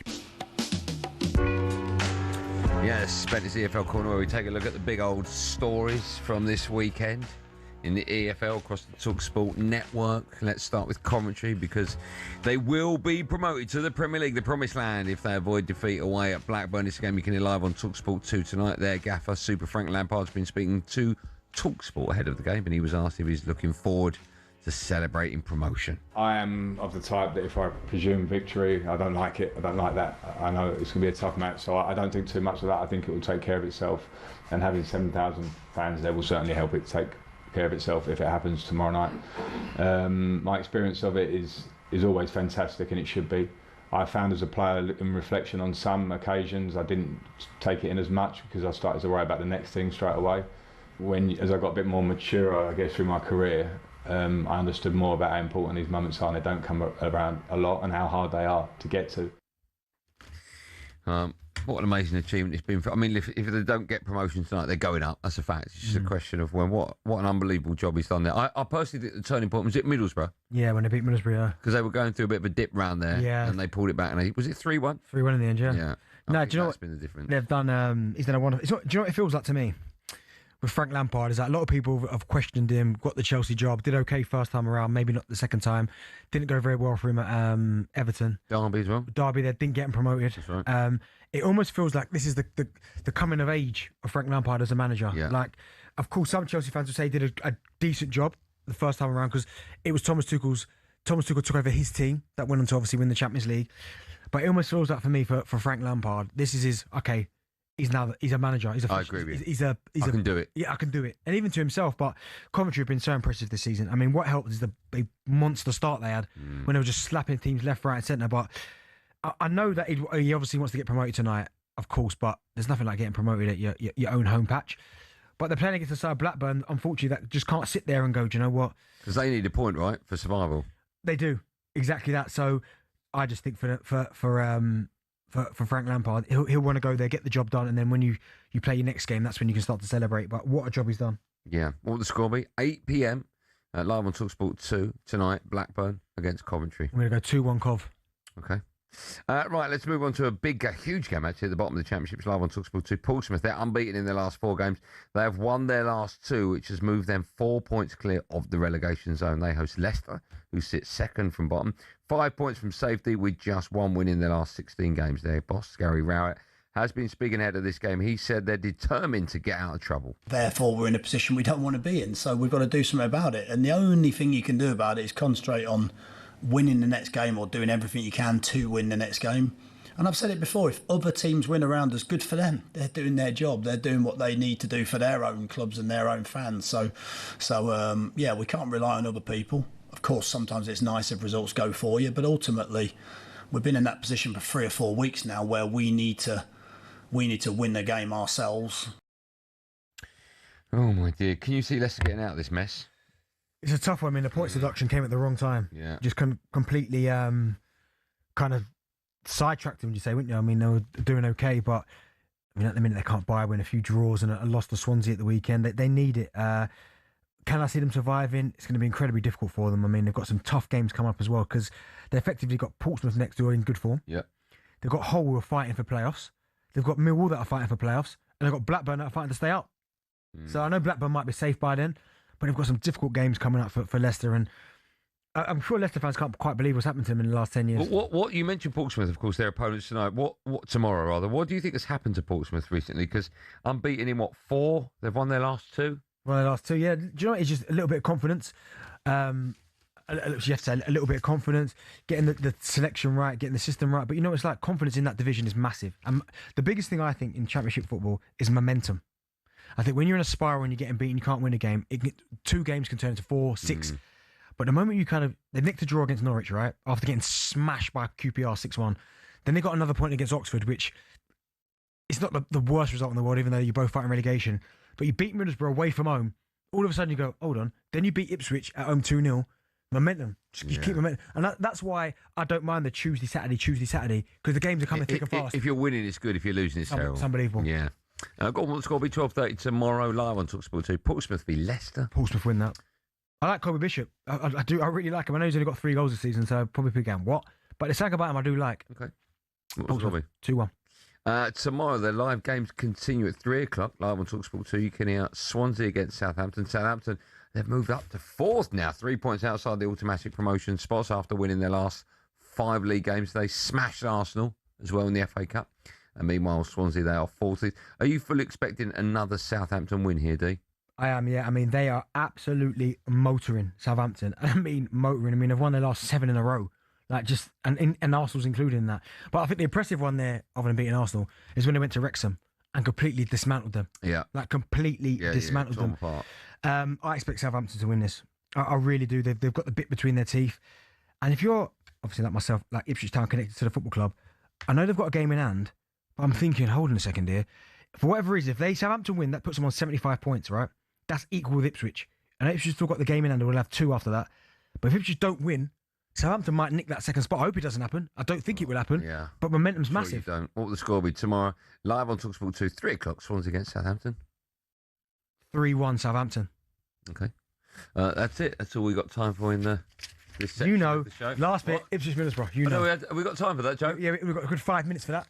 No, we haven't. We've got a good 5 minutes for that. Let's finish with Ipswich. They're looking to bounce back from being battered 2-0 by Portsmouth. Embarrassing defeat, one of the most embarrassing ever. Sack McKenna. They host Middlesbrough. It's live on talkSPORT 2 on Sunday. Go on, Borough. They are unbelievable. I don't know how, but they're flukily second now. Flukily?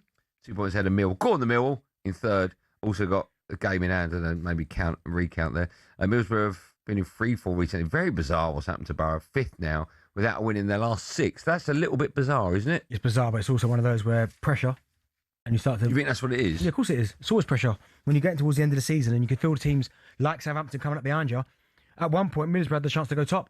They got beat by... I think they were top, Middlesbrough, for a little bit. And then Coventry obviously went back past them. Yeah, at one point they were top. Joe, at one point Middlesbrough were top, weren't they? I don't know if they were. I'm sure they were. Joe's given the old answer in a pub quiz, the old little one, where if you're wrong, you sure? I think for a couple of games they were top, right? For an hour. But then all of a sudden it's just completely imploded at the wrong time for them. And again, it kind of coincides with that Coventry game. What do you think will be more of a bottle job? If Ipswich don't go up automatically, or Arsenal don't win the Prem? There's no bottle jobs around here. No, which one? I don't know. One of them's got I don't know. No, nothing. Okay, what's the bigger shock? Bigger shock if Arsenal don't win the league from now. Is it? Yeah. What's the better achievement? I mean, win the Premier League's the biggest. Slagging off McKenna now. I'd never ever slag off Ipswich, but I'm saying that. Aren't you a Hall of Famer? Yeah, I think if you. What would you rather see? There's a question, everyone. What would you rather see? What would you rather see? I want to see them both be successful. No, you can choose one. Ipswich go up. You know what? I'm choosing both. Ipswich go up. I'm choosing both. Oh, you can only have one. Well, I'm not. Ipswich go up. I'm having both. Or Arsenal win the Prem. I'm having both. You can't have both. Well, I'm telling you, I'm having both. You can't. It's not on offer. Well, I'm not giving it. I don't accept your offer. You can ask me anything you want. No, I don't want to. I don't want to. You're paid to answer. I am answering. I don't want to answer. So, what would you rather see? I think Ipswich will. There's been a goal. If you're listening to talkSPORT, last day there's been a goal. Things have changed. I can't be working last day of the season, so I can't. I won't able to hear anything. No, but I'll phone you up. Ben, there's been a goal. I won't answer. Things have changed. No, I won't answer. I'll meet you. I'll meet you in the street. Ben, there's been a goal. It's going to be fantastic for both teams. I'd like to see Arsenal win the Prem and definitely. I know you would. And definitely. You can only choose one. I'm not choosing one. Both can happen. Both can happen. And I both want equally both to happen. Okay, let me ask you this question. No. Who would you rather be? Would you rather Arsenal be second on the final day of the season or Ipswich third? What? Would you rather Arsenal second on the last day of the season? Yeah. Or Ipswich third? Neither. Have you got to choose one? No, I'm not choosing one. That's a ridiculous question. I'm not saying either. What the score? I just hope Ipswich will get promoted. I know you do. So Ipswich win that. I haven't finished yet. Ipswich against the mighty Borough, live on talkSPORT 2, Sunday, high noon. What will the score be, D? Ipswich 3-0. Okay. Bit like Portsmouth here. I know that was 2-0. You got battered. Go on, the Borough. When we come back, we will be having fun with Billy will be in the studio. Will he? Oh. Apparently so. Brilliant. But a good chat with EFL football. Go on, Borough. That was all thanks to our friends at McDonald's. Bentley's EFL Corner on talkSPORT with McDonald's. Got big McDonald's hunger? Order delivery on the McDonald's app today. From 11 a.m. 18 plus. Fees apply to delivery orders. Subject to availability. Price may vary.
The debate goes on. The hair-pulling debate goes on because Manchester United, we now learn, plan to appeal against the red card given to Lisandro Martinez for pulling the hair of Leeds United striker Dominic Calvert-Lewin. Here's the thing. For the dismissal to be overturned, United have got to successfully argue to the FA that Paul Tierney made an error in sending Martinez off. Going to get Danny's take on this because this isn't going to finish yet, not anytime soon.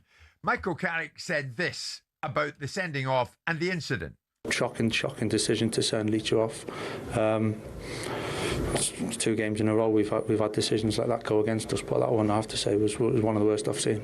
So you can elbow Lenny Oro for the first goal in the side of the head, leaning on obviously, and then you can throw your arm in Leach's face, and then as he's off balance because of that, and he half grappling, he kind of half touches the back of his ear, which then pulls the bobble out, which then leads to look like I don't even know what it looks like. It's not a pull, it's not a tug, it's not aggressive. He touches it and he gets sent off, and worse of all, he was actually sent to overturn it, clear and obvious error. It's shocking. Shocking according to him. Not so Martin Samuel in the Times. Now we know where we stand. Players, coaches, supporters, everybody. Hair pulling may be a playground tactic, but it is a red card offence and a 3-match ban. Got that? Good. Now we can move on. Do you move on from it, Danny? Carrick's spot He's on. right, isn't he? Is he heck? He's jumped up for an header. He's not even...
Sharp talkSPORT with me, Andy Goldstein. Superstar is Darren Bent here in partnership with Giacomo. Get fresher looks and great brands from Giacomo. From us at 7 at Adiola Depot will be here to thank Football. It's Friday. He's got Flex, who's been banned from social media. He's got him alongside him. Hi, Bill. We're waiting for team news. We're waiting for team news tonight. Commentary Blackburn.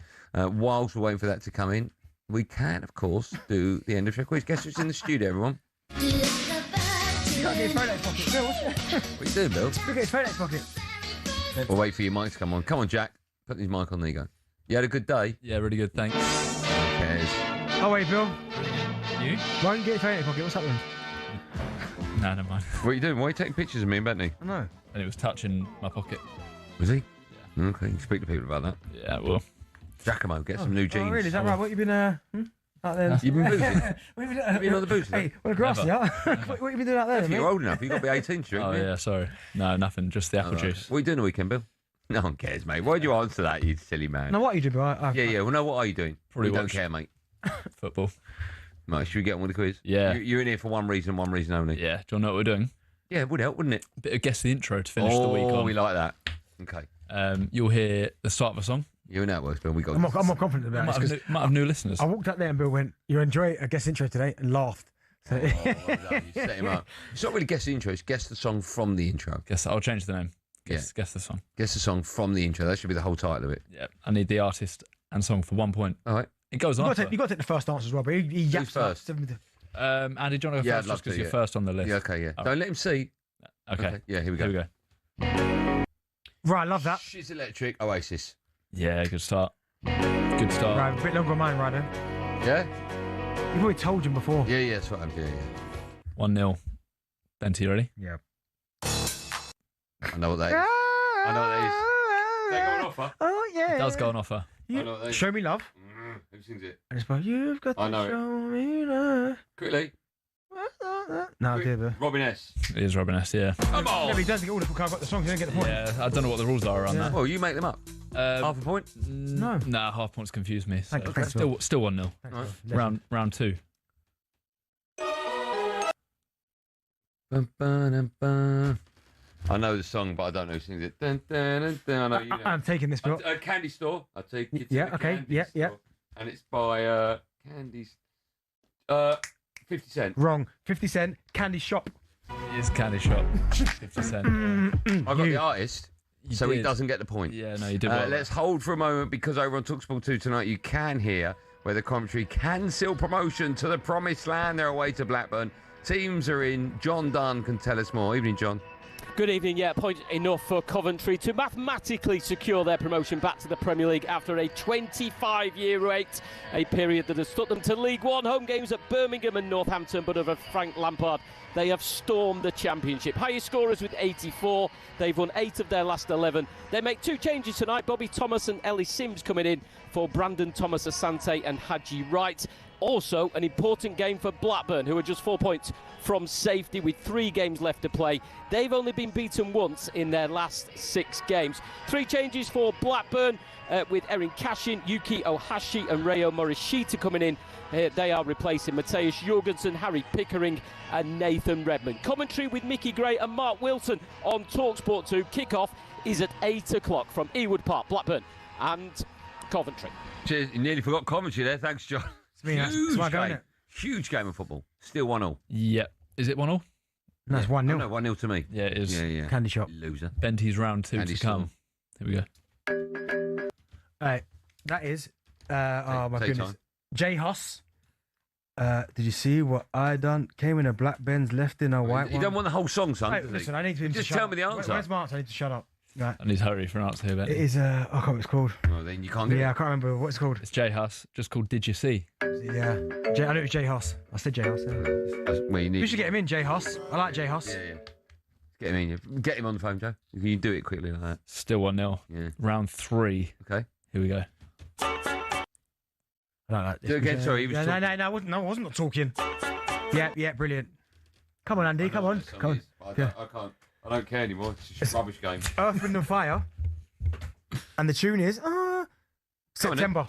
Yeah. Good steal. I'm really pleased, man. 1-1 going into Benty's round 3. I hope your mic breaks. Giggs talking the hardest. We need to get him in as well, by the way. Yeah, get me. Get me, Joe. Get Giggs in. Yeah.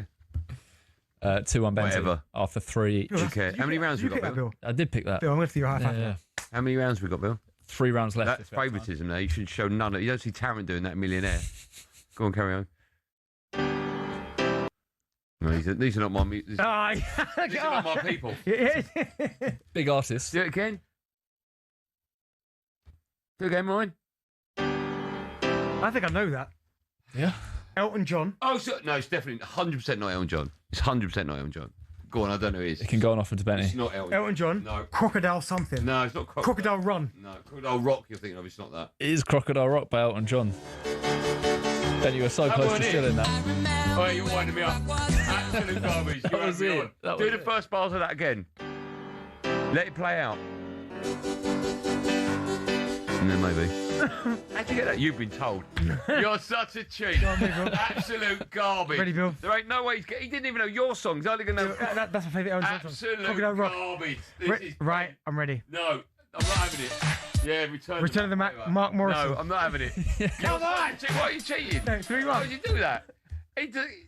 There's no way you're getting I got it wrong. Crocodile Rock. There's no way in a billion years. I got it wrong. That is a rogue one that you've got there, Benny. No way. You're 3-1 down. Come on, go on, get with it. 3-1. 4 rounds in. Whatever. Here we go, Andy. Disgusting. Back to you. Yeah, whatever. Elvis Presley, a little less conversation. Yeah. Look, Andy, mate, well, I got one right. Back in the game. I don't know why you cheat. Is that the only way you can win? Croc rocking. It was your song. Jesus. There's no way you're saying that. Last one for you, Benny. Bang. For the win.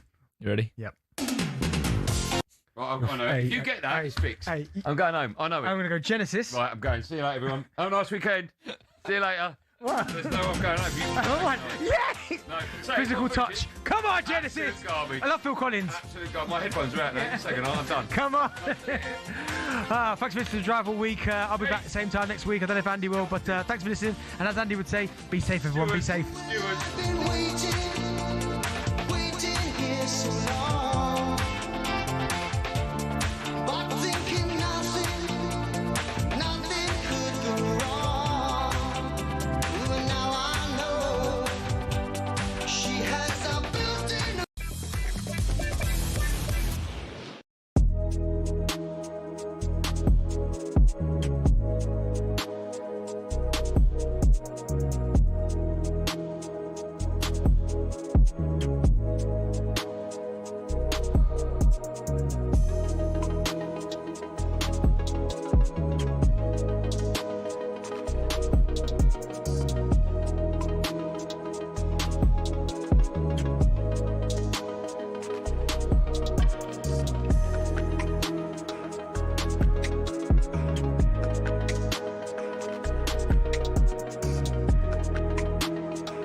Harry Maguire in a bit of trouble, or his mouth has got him in a bit of trouble.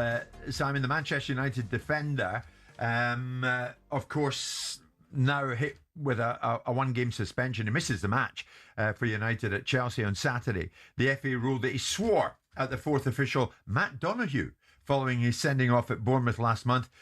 Maguire missed Monday's defeat to Leeds, serving the suspension for that red card, but he'll now be banned for an additional game. Now, on the language that was used, the FA's written reasons confirmed that the fourth official, Donoghue, claimed Maguire shouted as he left the field, "You're a joke. You're all an effing joke."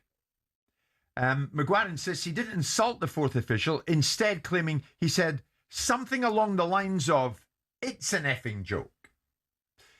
The independent commission sided with the fourth official. They actually asked for a 2-match ban, but in mitigation, which included Maguire's